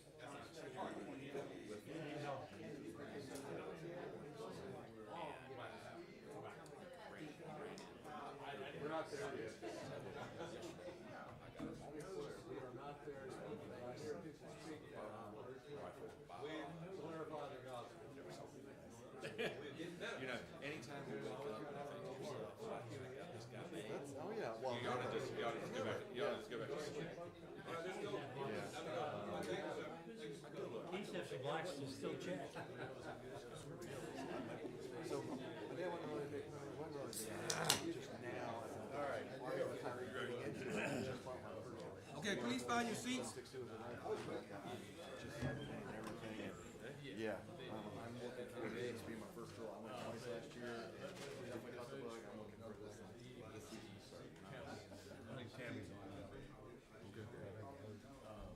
Well, if you get, So Joe, let me get back and look at my calendar. We'll just pick a day. I think it's like, it's like the third Tuesday or something like that. Wednesday or third. yeah, the eastern part of the state, a lot. Okay. Just the population issue. All right, thank you all very much. Talking about just setting up. We'll now have an update from Cassidy and Associates. Chad? Thank you, Mr. Chairman. Next slide, please. So to keep everybody updated on the current status of the defense policy, defense budget and policy items that we are interested in, the appropriations process is inching along. I believe today the House of Representatives will pass a second CR extending. They're doing what's called a laddered CR. 4 of the bills will be extended until January 19th, and then the remaining 8 until February 2nd. It is what they refer to as a clean CR, so no reductions, no additional policy riders. It is expected to pass. The House today and the Senate will take it up, so we are not expecting a shutdown. However, the process is going to slide to the right. I had hoped they would be done with the appropriations process by the end of December, but it unfortunately looks like it is going to slip into 2024. On NDAA, especially with the situation with the speaker, that has also slid to the right. I do expect them to conclude that in December, and that will give us some indication, especially on military construction items, what we are looking at, since military construction items do have to be authorized in addition to being appropriated.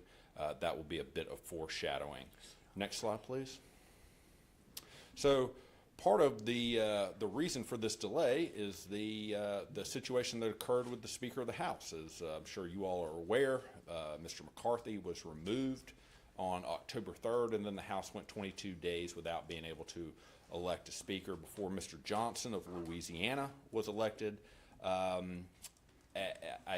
People say, how did they come up with Mike Johnson? Well, I think a bit of it was fatigue, and a bit of it is also sort of like vanilla ice cream, right? You go into Baskin-Robbins, it's not your first choice, but no one dislikes vanilla ice cream. And after 22 days, we have got Mr. Johnson. And now I have met Mr. Johnson on numerous occasions. He's a bright man, and unlike previous speakers, he has quite a bit of military in his district. He has Barksdale Air Force Base, Fort Johnson, which is previously Fort Polk, and the Joint Readiness Training Center, and the Louisiana National Guard Training Center. He did sit on Armed Services, so he is very in tune with these issues. So fingers crossed that Mr. Johnson can make some progress on these items. Next slide, please. The president submitted a very large supplemental, $106.7 billion, for primarily security-related items. Ukraine being the largest chunk of money. Israel for the situation that's going on there with the war with Hamas. Humanitarian assistance for all of these places. Taiwan, Indo-PACOM, AOR, the U.S.-Mexico border. They are. Congress, in addition to the regular appropriations bills, is attempting to deal with this. However, I think they are going to probably split them apart. We saw the House pass the Israel package, but offset it with cuts to the IRS, which is essentially dead on arrival in the Senate. Much of this money, though, goes to our defense industrial base, right? Because much of the, especially the items that are being shipped to Ukraine, especially ammunition, a lot of it comes out of our stocks. As many of you all know, ammunition does expire. So they are taking older stocks, sending it over there and buying and replenishing our stocks with newer, more modernized ammo. But the path forward on this is far from certain. Next slide, please. I do want to take a minute and talk about the Military Construction Future Years Defense Plan, specifically for North Carolina. I've broken it apart here into the services. So for the Army here, you'll see those two items that are highlighted. These were pulled forward, at least in the House bill. Mr. Hudson earmarked these two items and pulled them forward. They were contained in the House Military Construction Bill. Again, when we see NDA, we'll get a good indication of what will follow in military construction appropriations. So number of programs there for Fort Liberty, and this is a pretty healthy fight up in past years. Much of the construction going on at Fort Liberty was largely financed through SOCOM. So this is a good news story here, getting some Army items addressed. Next slide, please. This is a big deal. So when the Navy pays for things at Cherry Point, it is only for FRC East, because FRC East is owned by NAVAIR. And Senator Tillis stuck an item in the NDA a couple years ago, making it very clear that it was the Department of the Navy's responsibility to pay for items at fleet readiness centers. There was a food fight with the Marine Corps and the Navy on whether it was going to be blue money or green money. The Navy didn't want to take it out of their budget. They wanted the Marine Corps to pay for it since it was aboard a Marine Corps installation. That was resolved thanks to Senator Tillis. And so this is the money that's going towards the F-35 Sustainment Center, which is for the depot level maintenance. As you see here, right now, they're forecasting it at about $253 million. I wouldn't be surprised to see that accelerated or increased due to inflation. But the President's budget next year should contain the first tranche of that money and get going on that. And as we were talking about earlier, in terms of getting defense contractors here in the state, this type of project will do that with the OEMs like Lockheed, Pratt & Whitney, BAE Systems. I mean, almost every major contractor you can think of has some part or piece of the F-35. So I think this will be helpful. Next slide, please. Marine Corps, a lot of Cherry Point projects. One on there for New River, which is what they really need. They need to get that. They need to get the Huey and Cobra hangar fixed, replaced, and then some things for Lejeune. Even though there's been an incredible amount of money that's flowed into Lejeune since Hurricane Florence, they're continuing to build there, and that's a very healthy military construction fight up for the Marine Corps in North Carolina. Next slide, please. One item for DODEA, which is Department of Defense educational activity, schools modernization piece there, $58 million to remedy some deficiencies there. Next slide, please. SOCOM, always a hefty budget in North Carolina between Camp Lejeune and Fort Liberty. As usual, quite a few projects for Fort Liberty, MARSOC being a smaller element than the JSOC and USASOC elements at Fort Liberty. Next slide, please. And then we have one DLA project, which is for Cherry Point, for a warehouse, just adding to the amount of construction going on there. Next slide. And the C-130s at Cherry Point, or the possibility of the C-130s at Cherry Point, this is a mission that currently is it's part of the Nuclear Command and Control mission.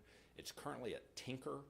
They have some old Boeing, especially modded up Boeing 707s that can communicate with the boomers, the Ohio-class ballistic missile submarines, soon to be the Columbia-class ballistic missile submarines. The Navy and the Air Force are in a little bit of a food fight at Tinker, the Air Force wants to put some other assets in there, and the Navy is now looking to, when they replace those old 707s, they're going to replace them with a special kind of C-130, and they're looking for places to put them. The folks at ACT down at Cherry Point have done an excellent job with this. They're leading the effort on that. I want to make that very clear.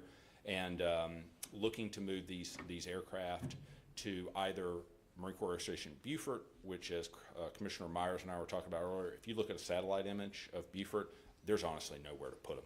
I mean, I don't know where they could find space on that installation to put these C-130s. And then, of course, Cherry Point. I think Cherry Point, next slide, please, Rick.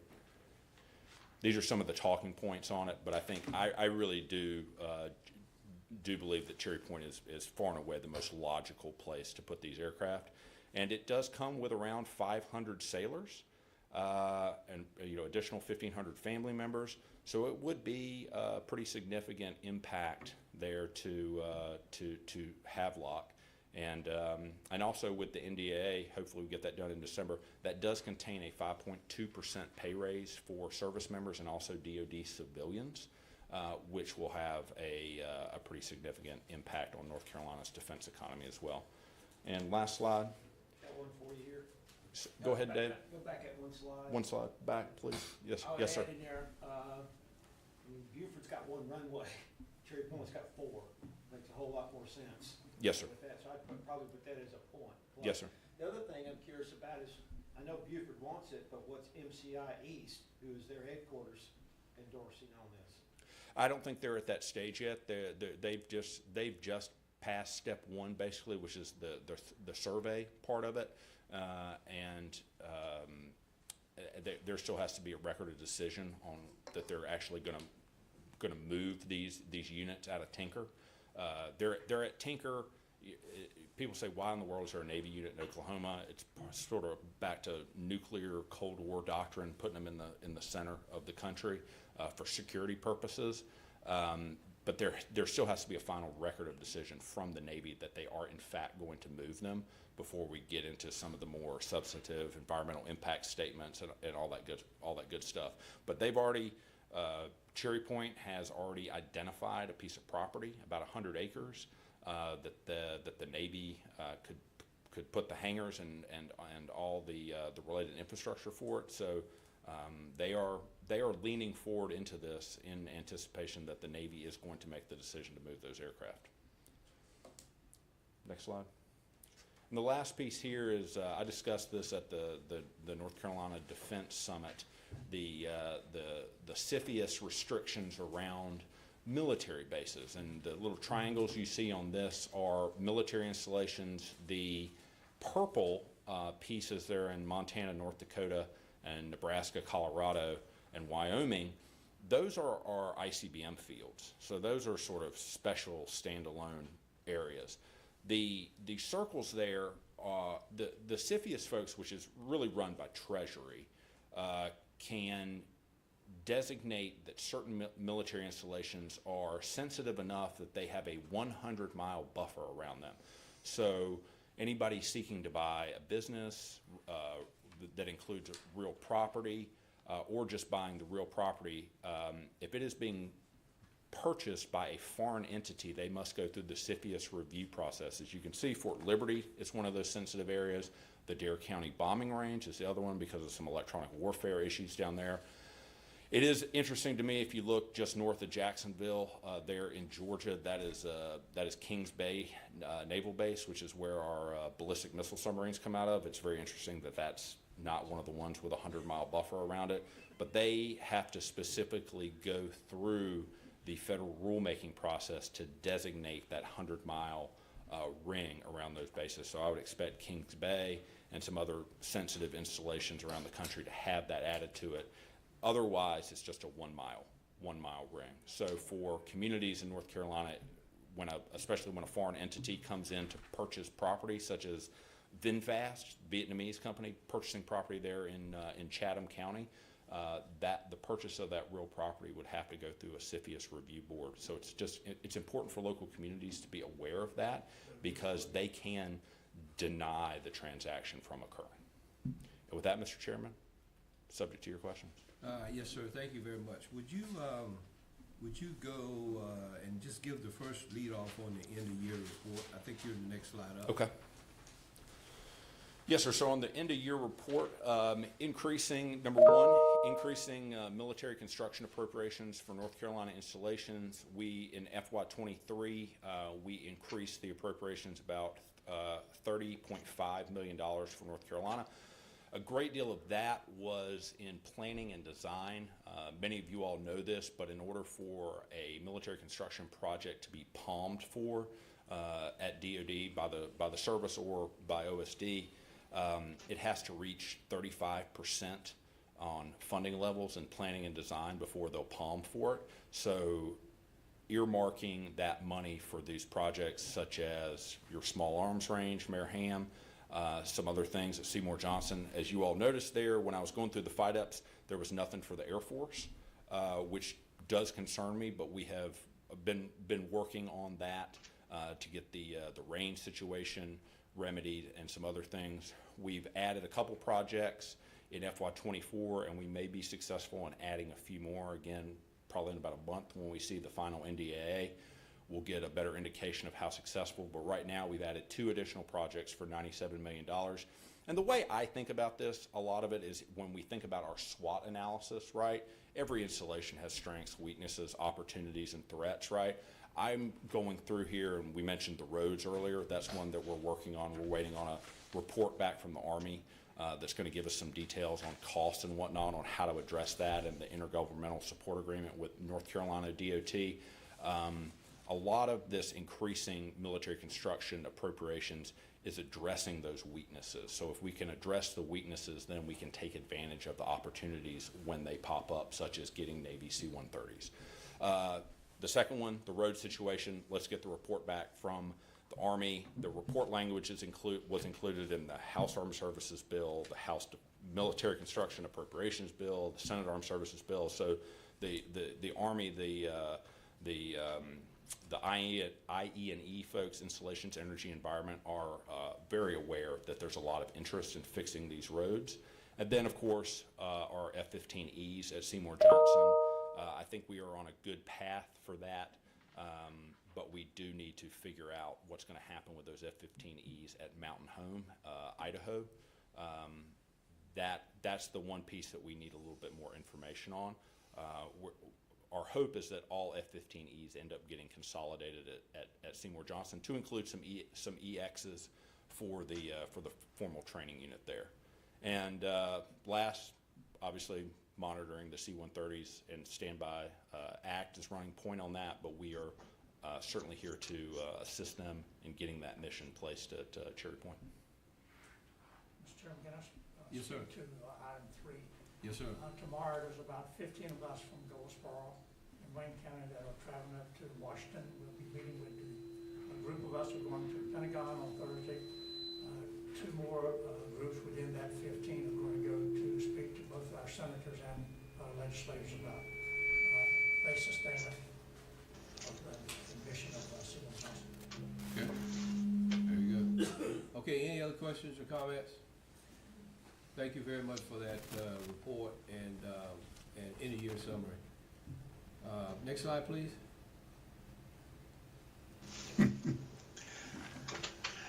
Okay, Mr. Chairman, this is Scott Dorney with the Military Business Center. Can everybody hear me okay?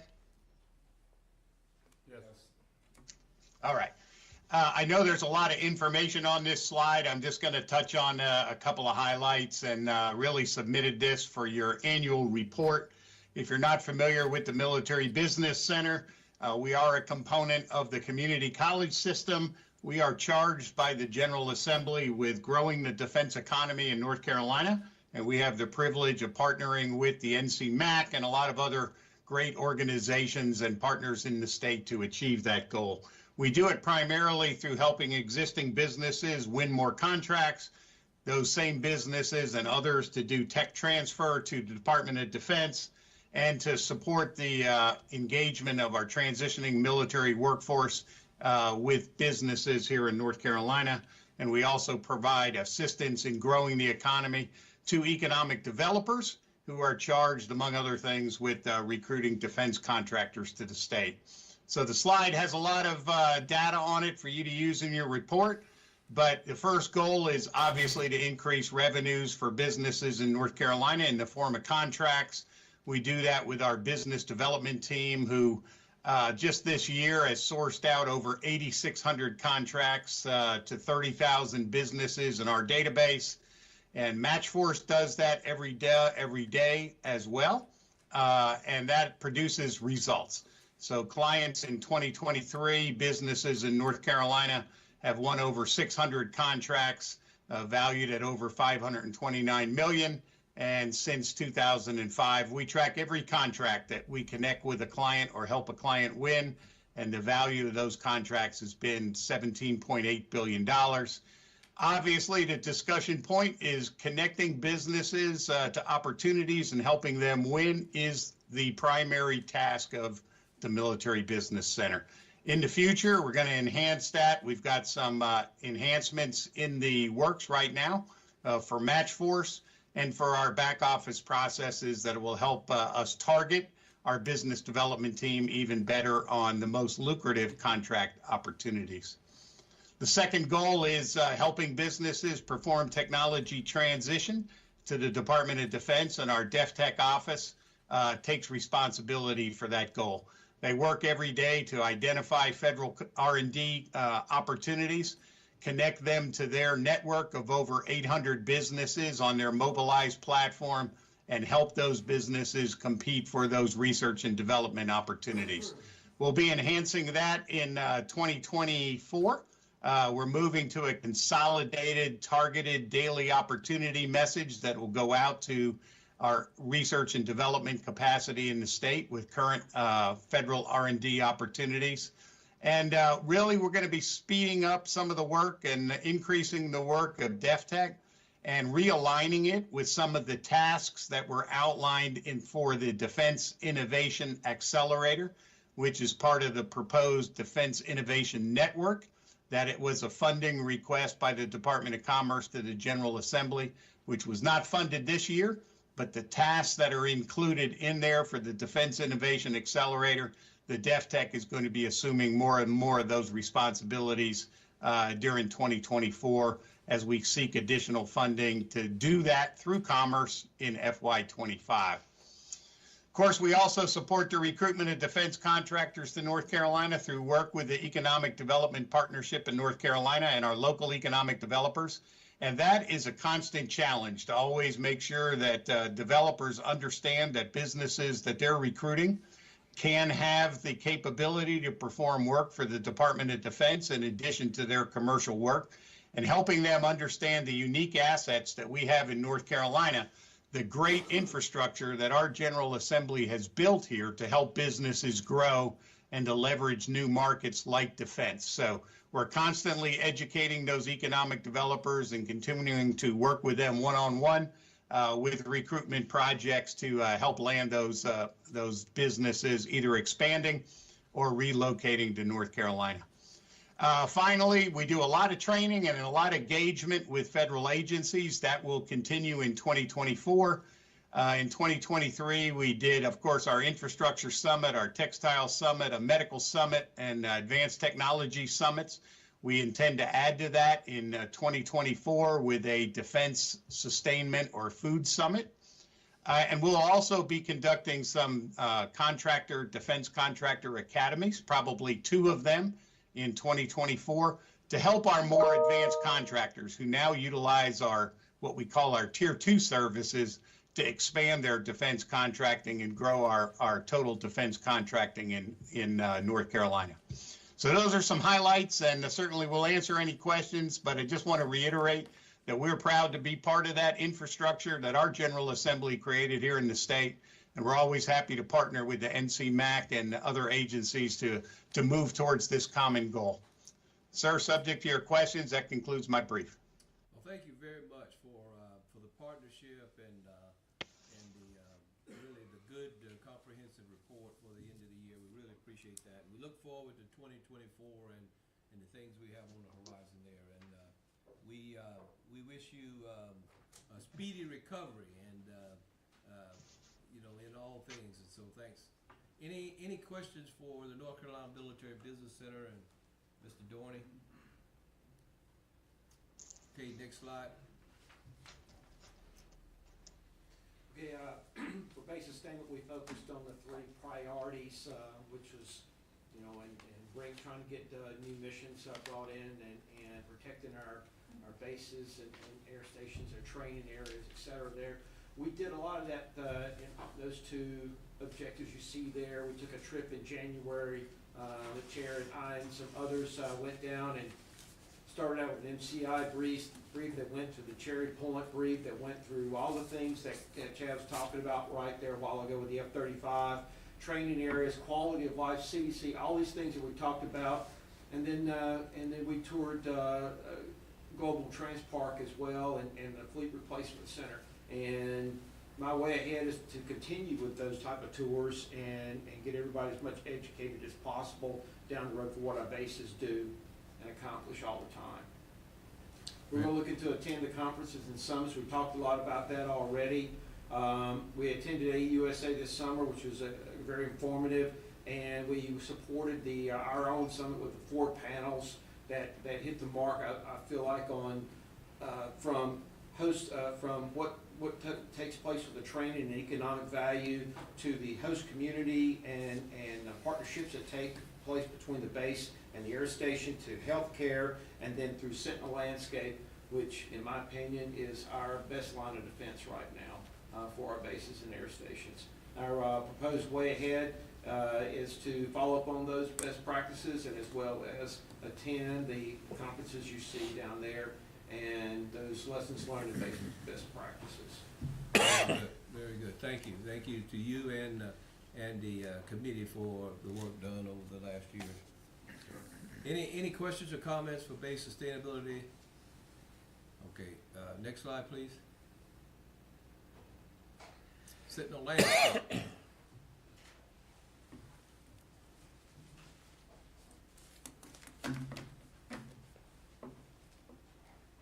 Hello. Hi, how are you? Hey everybody, I'm Mary Lumador and representing the Sentinel Landscape Partnership. So in front of you, you've got 3 goals that we feel like we've accomplished for the end of this closing year. The first one is one of our strategic planning goals, and it's sustaining and enhancing key mission military anchors. What we've listed here is there has been a recording of 1,865 acres of permanent conservation easements using DoD REPI and the North Carolina Department of Agriculture and Consumer Services funds in military priority zones. And so there's also been support from the North Carolina Land and Water Fund awards for 6,206 acres of easements and fee simple in military priority zones. And so easements are certainly one of our tools for sustaining and enhancing those military anchors and with compatible land use. And we're also looking at other kinds of protection. As the interest grows, we continue to add additional funds as long as we can find those resources and certainly expand that mosaic of the natural and working lands that we have. So for the next goal is improving working lands productivity and connectivity.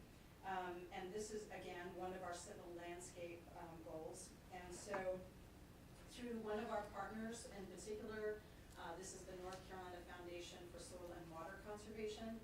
They have led the effort in direct consultation with 57 landowners in military training priority zones. That is building up their lands and having those remain in compatible land use. That renewal of the agreement between, again, the North Carolina Department of Agriculture and Consumer Services and the Navy has been re-signed through 2028. And again, that's doing that, improving working lands productivity. So landowner outreach is high with respect with this partner, and certainly that interest is increasing. And additional funds are always being looked out for, particularly when we're working with landowners and trying to bring them into the mix with Sentinel Landscape. The third goal that we have is facilitation of our partnership, certainly across our landscape. And so one of the things that we did this year was revise our MOU agreement with our partners, we have principals, and we have a broader interest base, and these are folks that show up on a reoccurring basis, and they help sustain and revise and certainly help our partnership to grow. We are also underway with the North Carolina, Eastern North Carolina Sentinel Landscape Strategic Plan, and that is happening all across the U.S. with other Sentinel Landscape coordinators and their strategic planning effort, which is actually going into 2024. And so part of the goals that I just shared with you are from that particular strategic planning effort. We've also worked on at least 10 proposals this year with different partners with different initiatives in order to bring in resources into the Sentinel Landscape. That certainly includes things like Rugby Challenge and or our new proposal that was put forth, which is the Land and Water Conservation Fund in partnership with Rugby, looking at more open space and outdoor recreation. There are several proposals right now that are in the full proposal stage, including Beautiful, and we're waiting to hear from those proposals to determine whether there will be an award at the end of the day. So there are several proposals that are outstanding, and so we're waiting to hear what those are. So typically, what we would say with the proposed way ahead is continue facilitation of this partnership across the landscape, supporting and developing state and local federal proposals, but also building our continued capacity with the Sentinel Landscape. The other thing I would say, there's two goals that are not on here. There are a lot of partners that contribute to the Sentinel Landscape.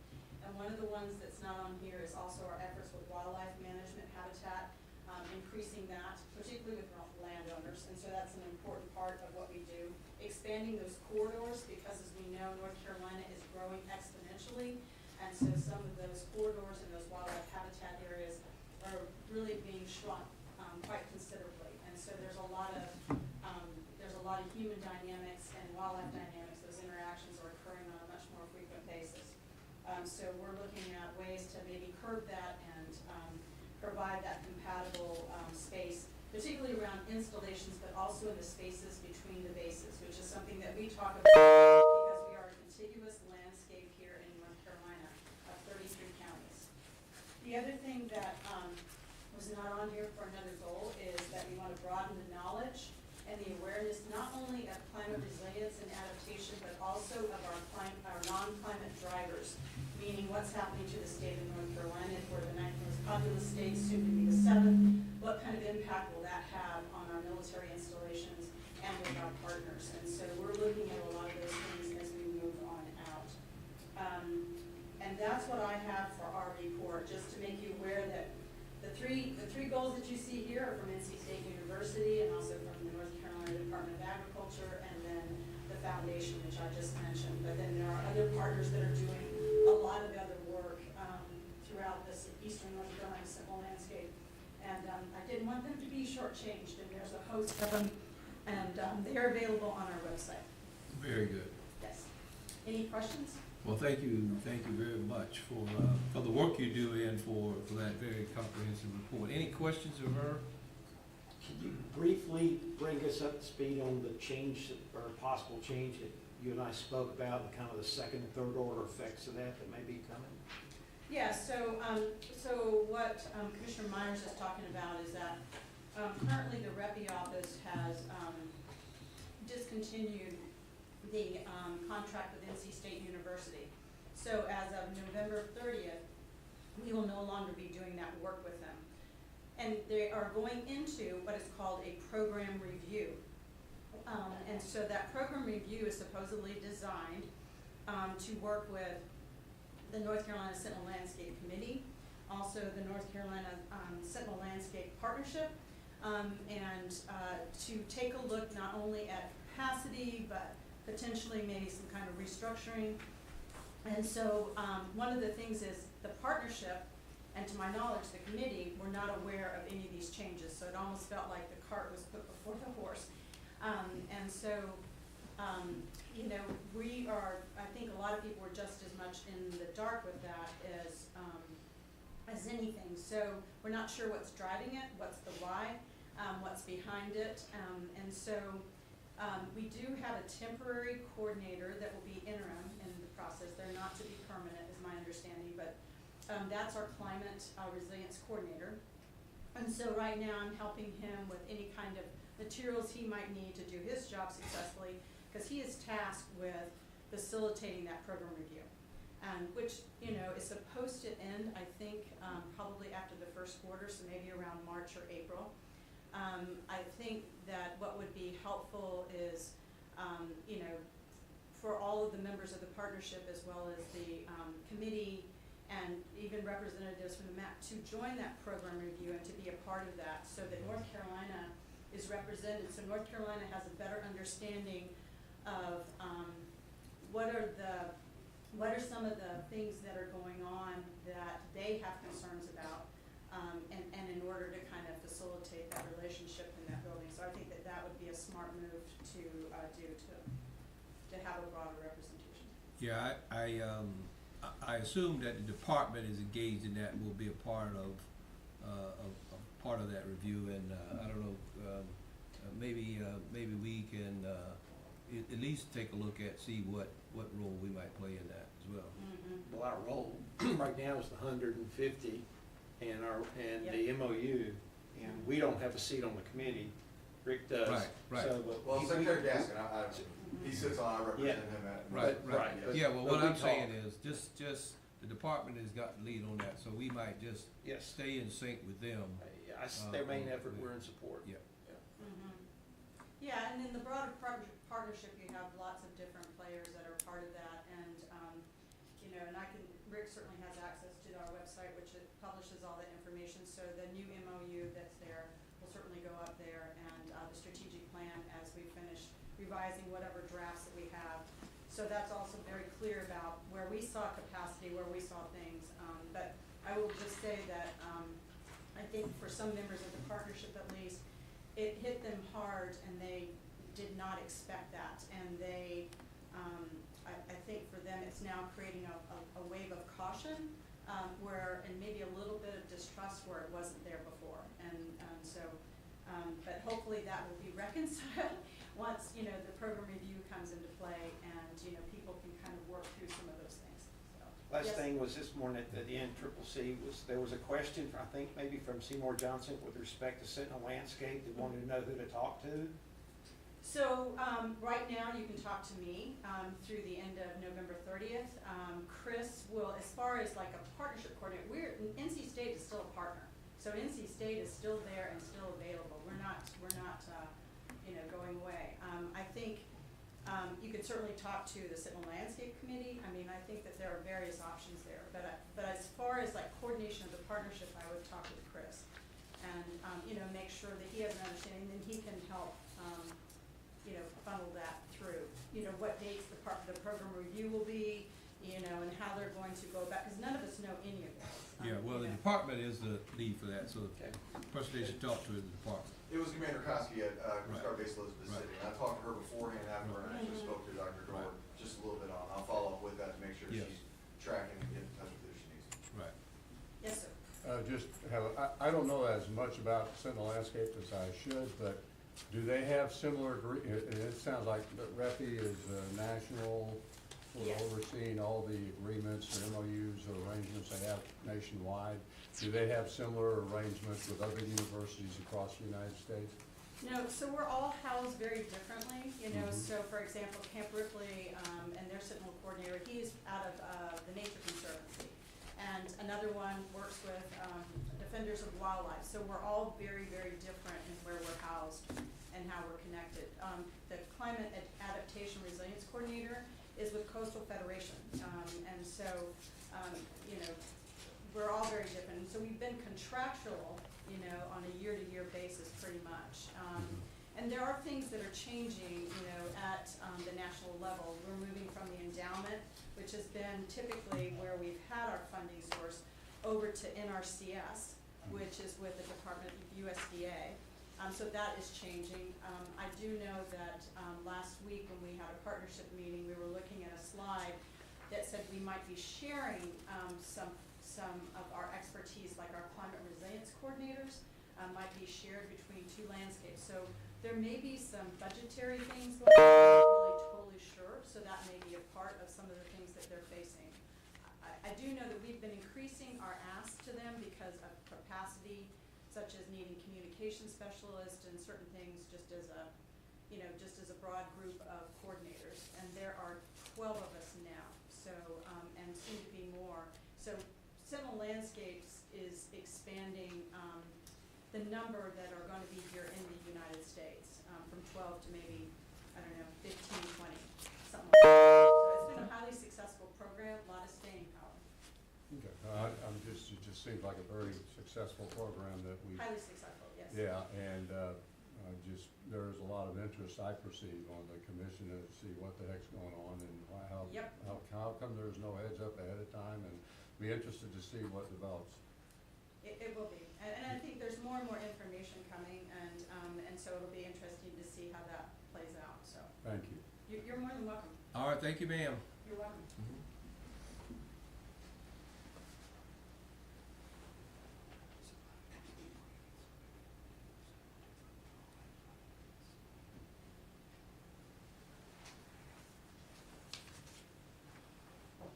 Next slide, please.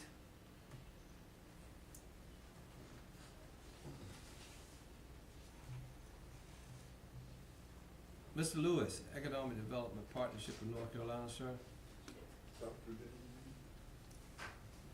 Good afternoon, Mr. Chairman, members of the committee. My task here today is to give you an end-of-year report on EDP&C and the position that you all fund, which is mine. I based this on the MOU and the statement of work that's been agreed to between the MAC and EDP&C. And there are three main elements of that statement of work, as you can see on this slide. First is position North Carolina for future defense and Department of Homeland Security opportunities. What we've done this year is we've completed the Front Line of the Future campaign. We have 3 defense videos. One's about 1 minute and 10 seconds, and then there are shorter ones that are being used. We also have a defense social media marketing campaign that started in July. It will run through December. We will then reassess it and see where we go from there, what needs to be changed to be more effective.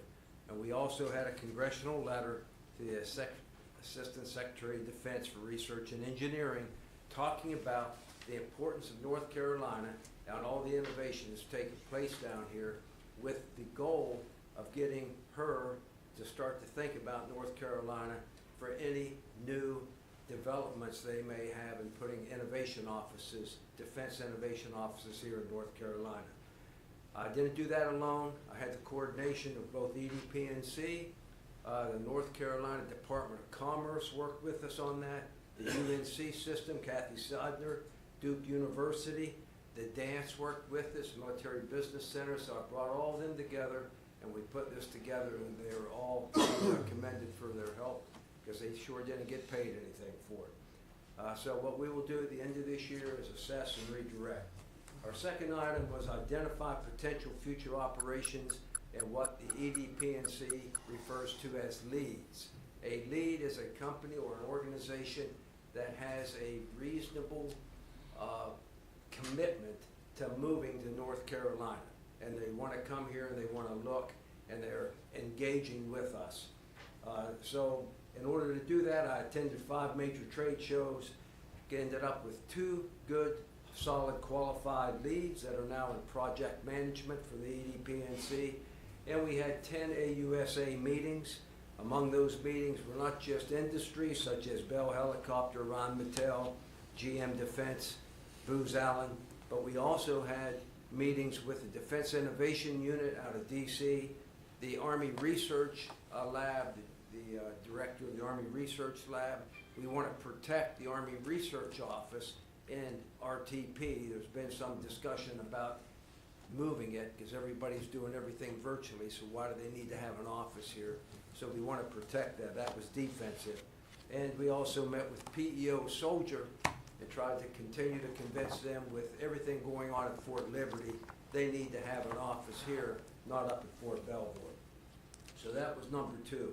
Number 3 is kind of serve as the economic liaison between the state entities and the Department of Defense.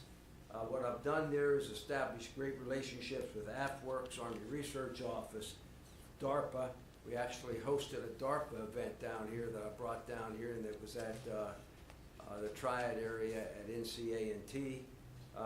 We're having the Silicon Valley Innovation Program, which is a DHS innovation hub, come here for the first time. They've been to North Carolina and coordinated that with the NC Biotech Center. They're hosting it, and it will take place in the 20th of February, I believe. Working with Naval X, PEO Soldier, Army Research Lab, DIU, and other organizations. And that's all to keep North Carolina in their vision. Because you know how it is up in D.C. for those of us who have worked up there. You're out of sight, you're out of mind. And we want to make sure we're always in their mind. We also hosted DARPA Connect, I just mentioned that. I have attended Sea Air Space Symposium or Summit probably about 6 times. It's very good. It's more than one person can cover, because if you're going to all the breakout sessions, you're not down working the floor trying to talk to the companies. So next time you're up there, Rick, and anyone else, we probably ought to coordinate. So we set up meetings much like we did at AUSA. And we didn't do that last time, but I think there's some opportunities there to do that this coming spring. I also want to nurture relationships and use every opportunity to highlight North Carolina's innovation, because that's what DOD is focused on. You follow the money. I know my friends here that work in the legislative side see that. So innovation is what we're selling. Dual use innovation, because if it's here, that attracts companies. That also attracts DOD agencies to come here as well. I think one of the weaknesses, I think it's always good to take a look at what you could have done better, is my internal marketing to EDP&C. And that is trying to get the folks inside of EDP&C to see the value of defense more so than perhaps I've been successful in doing. Also on your desk, just to kind of put it in perspective, I've left you this folder. And the reason is because some people are confused about how we market the defense here in North Carolina. If you open up the folder, attached to the inside of the folder are items that are pertinent to anybody thinking to come to North Carolina. It talks about an overview of the state, our business climate, and we'll talk about industry sectors. Now, if you go to industry sectors, just want you to point out, they don't separate defense. We're aerospace and defense. I thought I had that changed, but I think they did that because they didn't have enough room to put it as a separate thing. But those are the industry sectors that they see. The cost of doing business in the state, and then if you go to the back, it also talks about workforce and workforce development, where it mentions what we have here. Now what they do is they give this to everybody. And then if you have a certain area, you insert the defense brochure in this case, and you insert it in here, and these are the type of things that we hand out when we're meeting with different companies. I think it's pretty effective, and it has a lot of good information right at your fingertips, and probably maybe 40% don't make it to the circular file. So it helps out pretty good, and I think it's a good initiative. And that's what we've been working between Defense and EDP&C for about the last year, and that's where we are. The final thing I want to point out is we're continuing to try to link what we're doing here in North Carolina and advertise it more. We've had military folks, plus industry folks, plus academic folks, I think about 6 months ago, go to the Army Research Office and get a good briefing there. We're setting up a similar thing. It's in the planning stage. As soon as I get the firm date, at Global Transpark. And what we're going to do at Global Transpark is try to bring folks who don't know about it to come there. I'll be inviting people from DC and all around to show them what's there and how they run that particular park. And for anybody that's interested, I'll make sure you get the information, but right now the target date is either the 12th or the 14th. That's a Tuesday or a Thursday of December. We want to get them there before the holidays. So I'm working that with them and Preston and the director down there and Amanda Connor. And that's kind of what I've been doing for your $120,000. Are there any questions? Well, let me just say thank you for the invaluable work that you do, and I would correct one thing that you said. I think you've made a huge difference in informing and educating the Economic Development Partnership of North Carolina. And I say that because 18 months ago, my conversations would have been, why are you even asking to meet with us? And now we are on a much different level in terms of understanding the defense role in North Carolina and how that works. And that's thanks to your work and really your passion for your work. So appreciate your report and the work that you do. Any other comments or questions for Mr. Lewis? Yeah, two comments. One is that USSOCOM has a website that they're using right now, and specifically for access. But one of the things we want to tell people interested in business with them is that they're looking for not just dual use. They're being a little more specific when they talk about SOCOM specific issues, and they want to say that it's not dual use as a sidebar. The second piece is more associated with the church that I'm in. We've got a transport that's probably worthwhile for you to come down the Rocky Mountain area because of our transload piece. I think has some opportunities for defense in that area, in that space, because we've got that transport with the rail transport. I'll follow up with you on that. All right, very good. Anything else? Okay, thank you very much. I think we have UNC, Ms. Seidner. Yes, good afternoon, Chairman and other commissioners. I'll keep this as brief as possible. Can y'all hear me okay? Yes, you're good. Okay, thank you. So as Denny said, I'm just going to stick to the sort of the top 3 areas that we felt were important based on our agreement, the MOU that was signed earlier this year. Number 1, we want to support the missions of the operational commands that are here in North Carolina.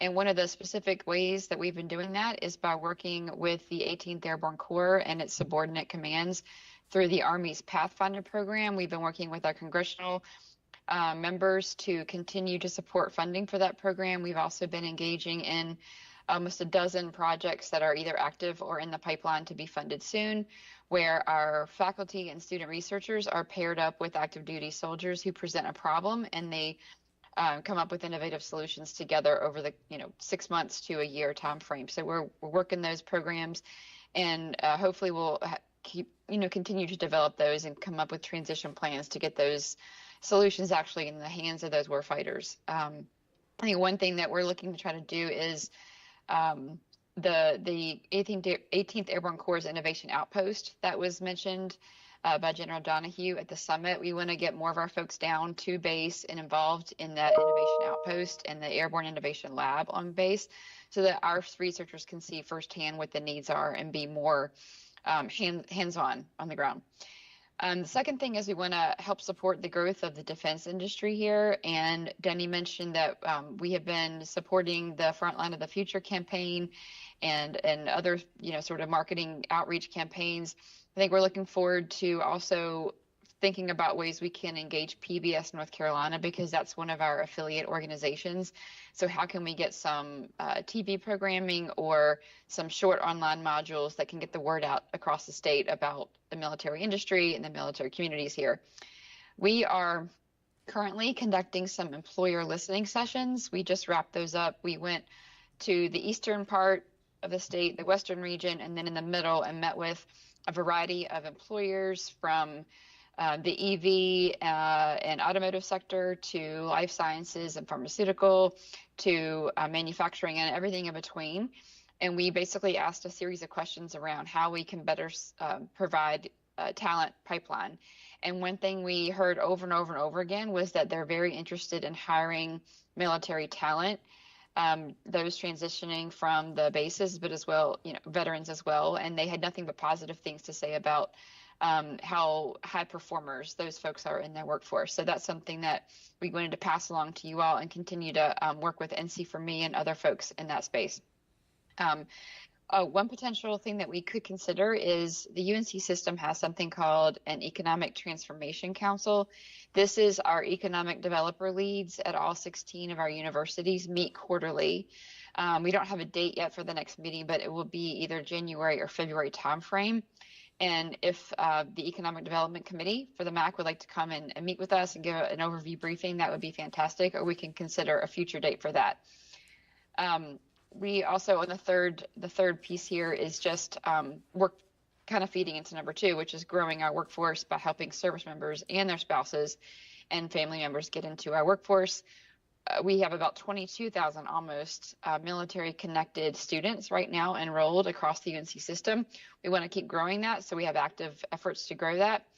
We also have a huge effort underway that we'd love to update you on probably in the spring, to develop a public-facing website where service members can enter either their joint service transcript, or they can enter their military occupation at their most recent rank and skill level, and they can see what credit for specific courses, not just generic credits, but courses at each university they'll get credit for.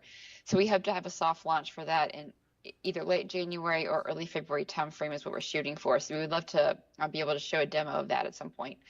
And the last thing is we are working with a nonprofit entity called Project Kitty Hawk, which is funded by the legislature. They got $97 million last year to provide online. It's basically an educational ed tech platform that provides online bachelor's degree programs and other degree programs. And so we are working with Project Kitty Hawk to help develop and deliver specific credentials, whether that's a bachelor's degree or whether that's a certificate program, to active duty service members and veterans. So we have one specific project at East Carolina that we're working on right now, hopefully many more to come. And we also have been reaching out to David Hayden and others about participating on a defense advisory board for Project Kitty Hawk. So that wraps up my update. Are there any questions? Well, thank you very much. Or comments? Welcome to our partnership family, and we really appreciate all that you're already doing, especially the fact that you jumped right on the summit and was just very influential at the UNC level for supporting 3 panels actually. So thank you very much for that. Any questions or any other comments for the UNC system? Okay, thank you. Thanks. Next slide, please. I think the Defense Alliance of North Carolina. Yes. Hi, good afternoon. Can you hear me? Yes, ma'am. All right, excellent. Well, I'm Tammy Everett, Executive Director for the Defense Alliance in North Carolina.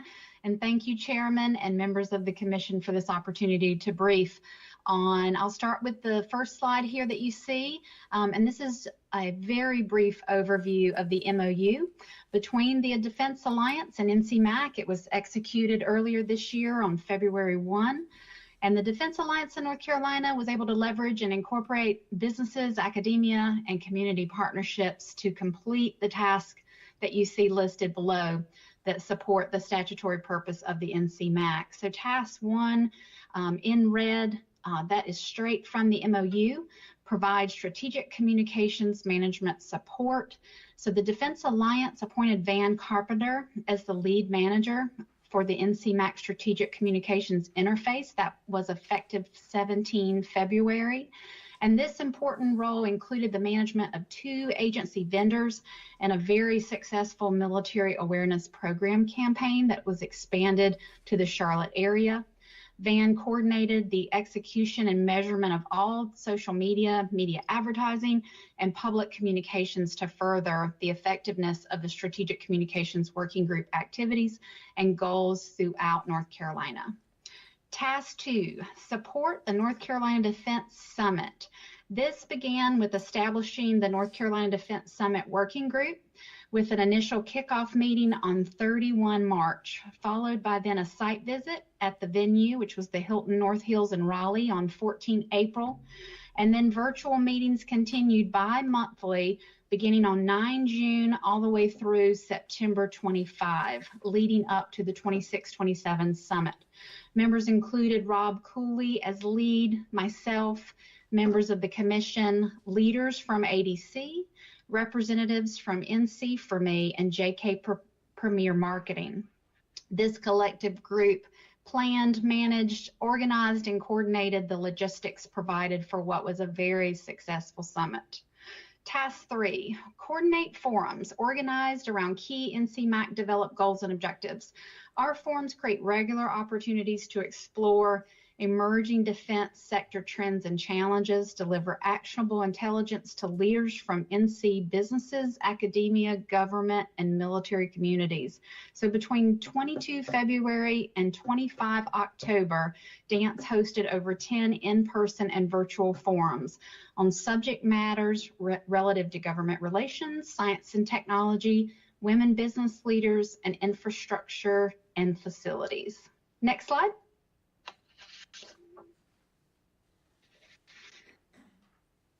So this slide here is a highlight of some of those activities I just talked about.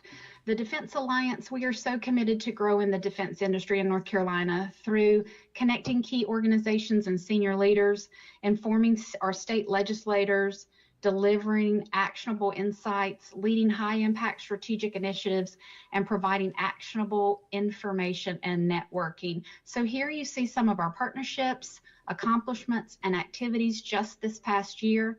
This just scratches the surface of our influence and capabilities, and these and other initiatives are going to continue in 2024 thanks to the recent approved budget to support a continued MOU. Thank you again for your time and the opportunity to continue in our efforts. Back to you, Chairman. Well, thank you very much for a good report and for the partnership and the work of the Defense Alliance of North Carolina. And so appreciate you. Any comments or questions of DANCE? Okay, thank you very much. I think we have NC for Me up next. I was not able to open that slide, Chairman. Okay. Okay, Mac, go ahead. Give it. We don't have your visual, but go ahead and give it to us verbally. Absolutely, yes, sir. Thanks first and foremost for the opportunity to brief today. You and the other commissioners, we really appreciate the efforts and the support that NCMAC has been able to provide to us and to continue our efforts. So our three main lines of effort we have, number one, supporting Honor Veterans by Hiring Veterans campaign. So we've been able to do that with great success this year, formulated some key partnerships that we think are going to be very beneficial in the upcoming year and years to come. The second line of effort there is to conduct military hiring events or military events. We exceeded the expectations or the number set forth, which is 5 events. And to date, with the 16th being our final event this year, we'll have 17 events in the books for 2023. So a busy year. So we're more than happy to go into defilade until 2024, but we'll come out swinging heavy. So we'll continue to plan with the planning of the hiring event. We were very successful, as you heard some of the numbers that were alluded to earlier. We conducted 141 interviews during that event with an 82.5% success rate. So we're very happy about that. We're not going to hang our hat on it, but we're also not we're not sad to hear that we're going to take next year off for the hiring event, so we can prepare and be ready for 2025. Our Career Connection 365 database will continue to be the model for which we use to connect service members, military spouses, every single day to career opportunities. So when we're not conducting one of those 17 events, we're still getting them in front of the right corporations and in front of the right people. And then lastly, our human resources and engagement training. We conducted over 20 independent briefs to include a brief with the Clayton Chamber Leadership Summit. Obviously, the ADC employer education piece that we did, myself and Kimberly there moderating those panels. So over 20 of those events that we've also been able to sneak in between all our military events, our hiring events.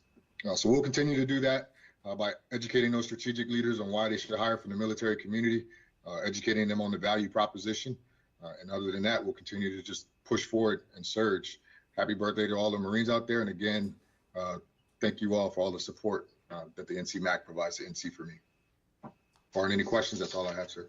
Very good. Thank you very much for the work over the last year. I might just mention that you should mark your calendar for the 19th of November 2024, because we're not going to let you escape without doing a hiring event. So that's a tentative date to be to be monitored on your calendar.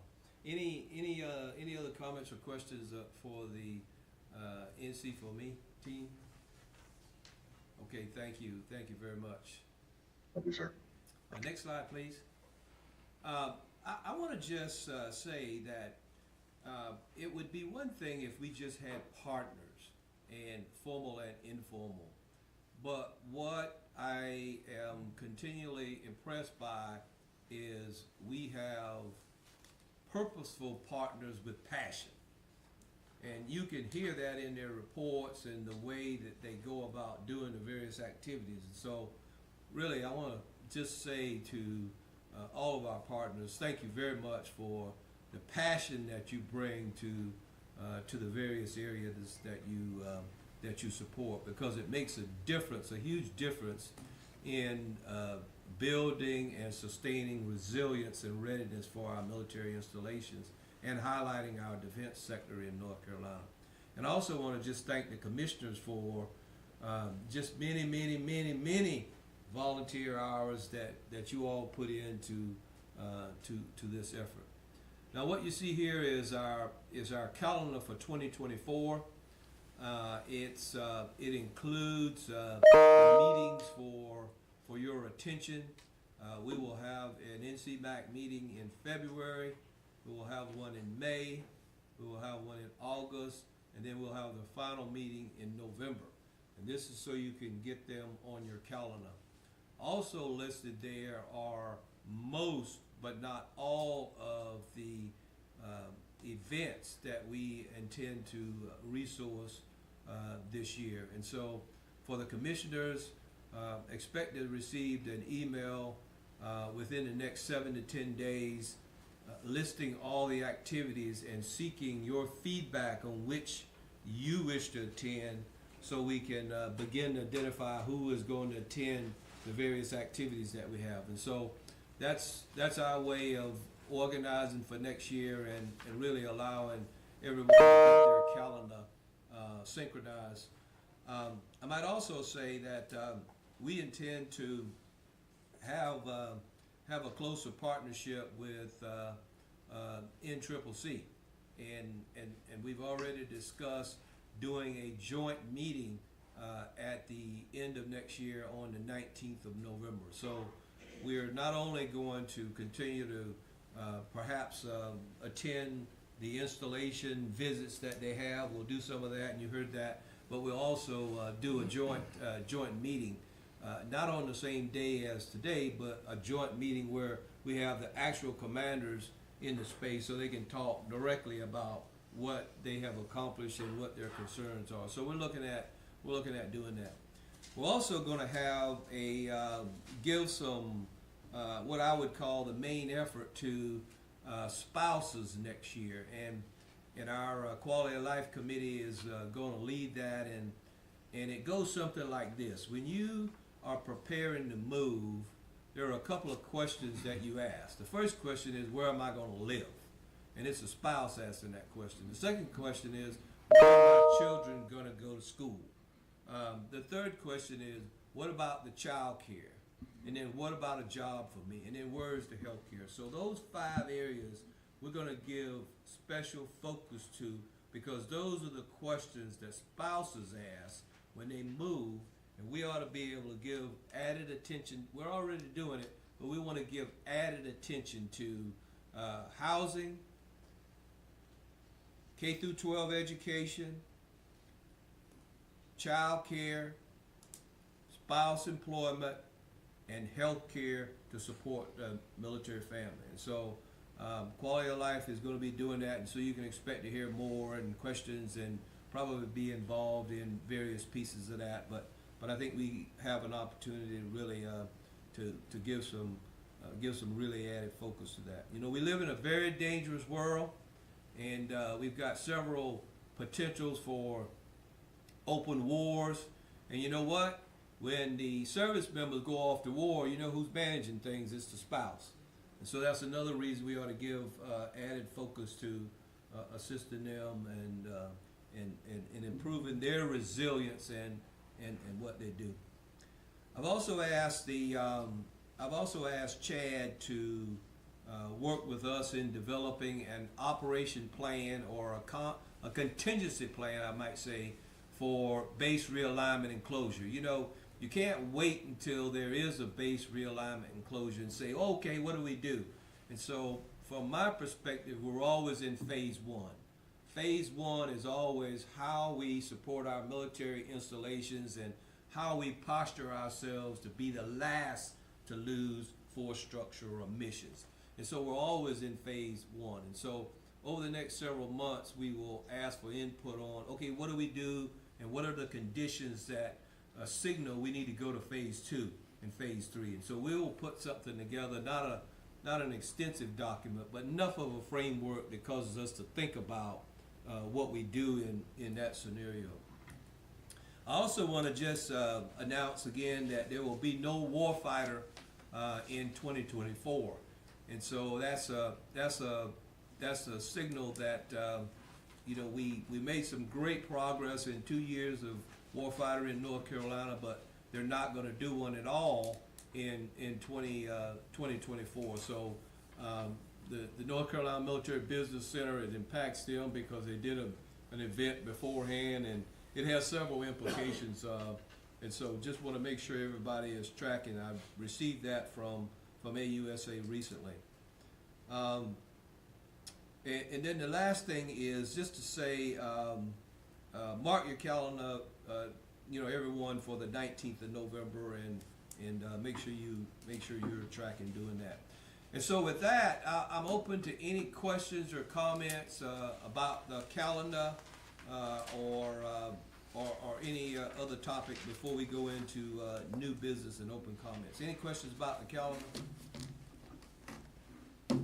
Okay, very well. Next slide, please.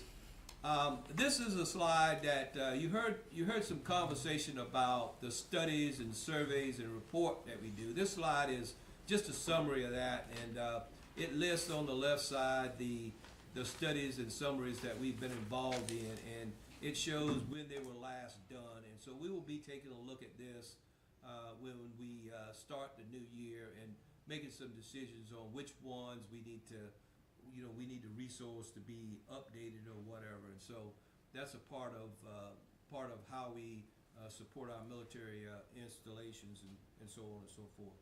And so just wanted you to have visibility on that. Next slide.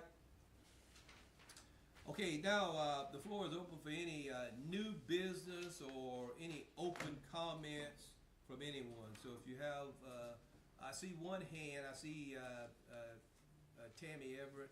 Please go ahead. Can't hear you, Tammy. You're still on mute. Hey, can everyone hear me now? Yes, ma'am. Okay, great. Hey, thanks so much. Appreciate that. I put it in the chat, but I just wanted to make sure that I also commented that on December 13th, we are returning to the Governor's Mansion in Raleigh for our end of the year Defense Industry celebration. So all members of the commission, you will receive an invitation from me via email. So everyone on today's call, just look for that. And if you are available, would certainly love to have you join us for that social. It is a fantastic event. The Governor's Mansion is all adorned for the holiday season. We're going to have a toy drive. So bring, if you are planning to attend, please bring an unwrapped new toy, and we will be donating that to a charitable cause so that everyone can enjoy the holidays, especially our children. So thank you so much again for the opportunity, and I look forward to hopefully seeing everyone on December 13th, Governor's Mansion. Thank you very much for that announcement and your gracious invitation to the commission. There's a gentleman with his hand up, but I can't see your name. Go ahead. That's Scott Dorney. Go ahead, sir. Thank you, Mr. Chairman. I appreciate it. I left one thing off of my slide, and it was a major topic of discussion today at the NCCC meeting.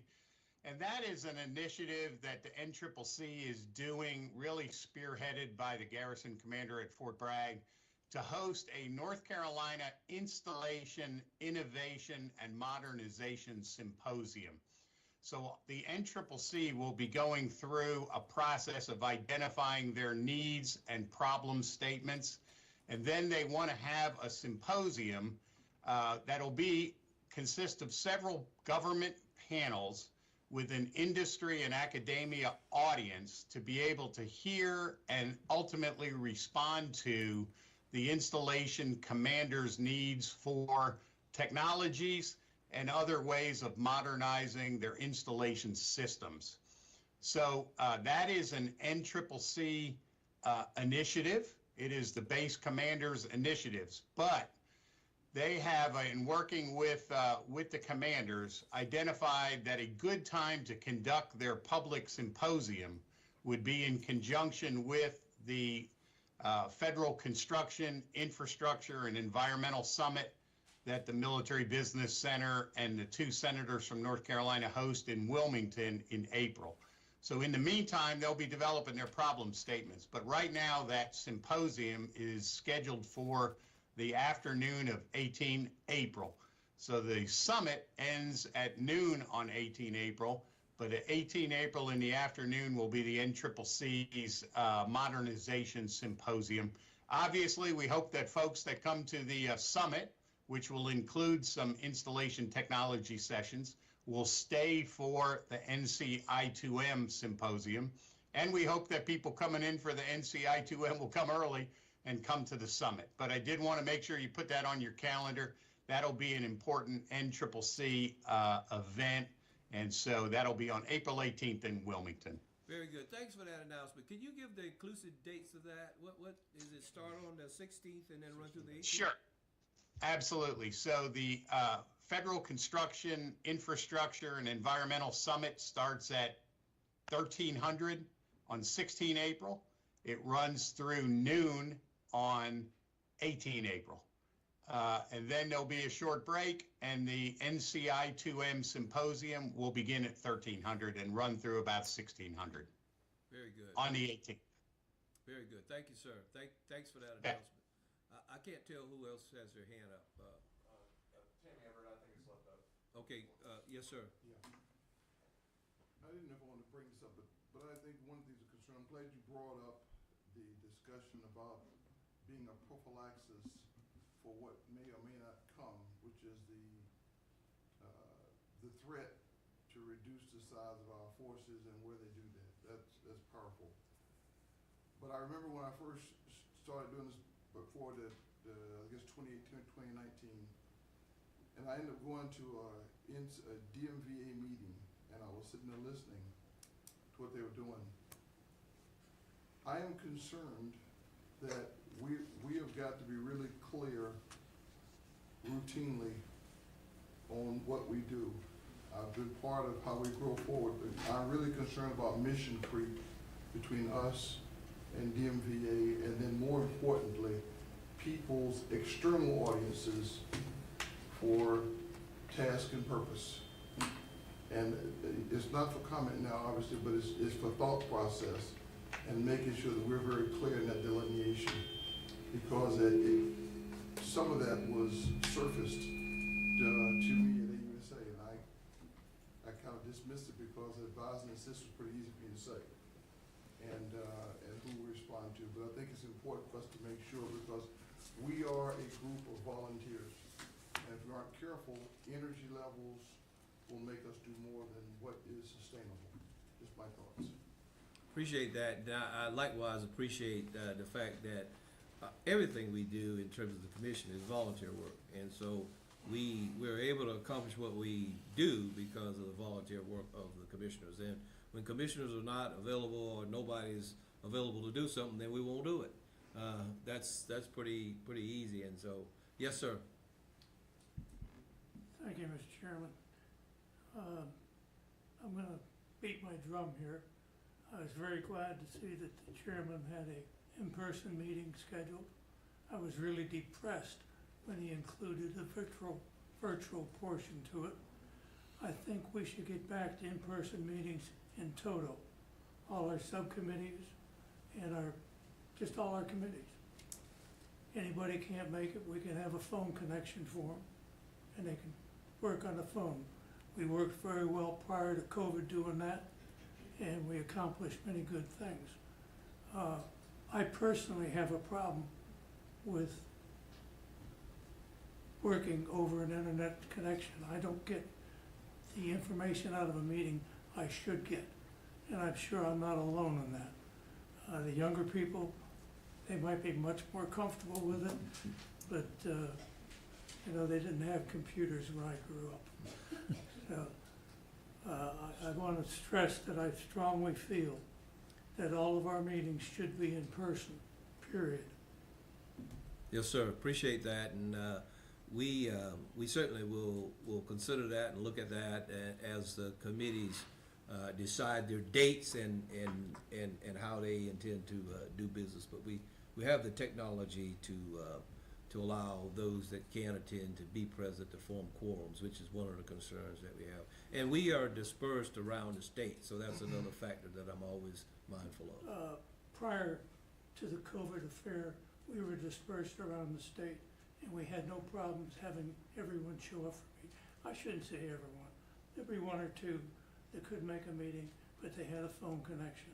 There was no loss of productivity. Matter of fact, I think it was better. So, technology's great, but you don't have to use it if you don't need it. Yes, sir. Yes, sir. Other comments or questions, or for the good of the order? Mr. Chairman, I want to remind you about the funding support letter. Yes, sir. Yes, sir. I will get that out. We will confer, and then I'll send that out for comment. Okay, is there a motion to Wow. I'll second just as fast. How's that? Wow. Whew. There's a motion on the floor to adjourn. There's a motion and a second, so consider yourself adjourned. Thank you all very much. Congressman, All right. when you were coming up, I think the computer was a stone and a chisel. Not a stone and a chisel. I would not go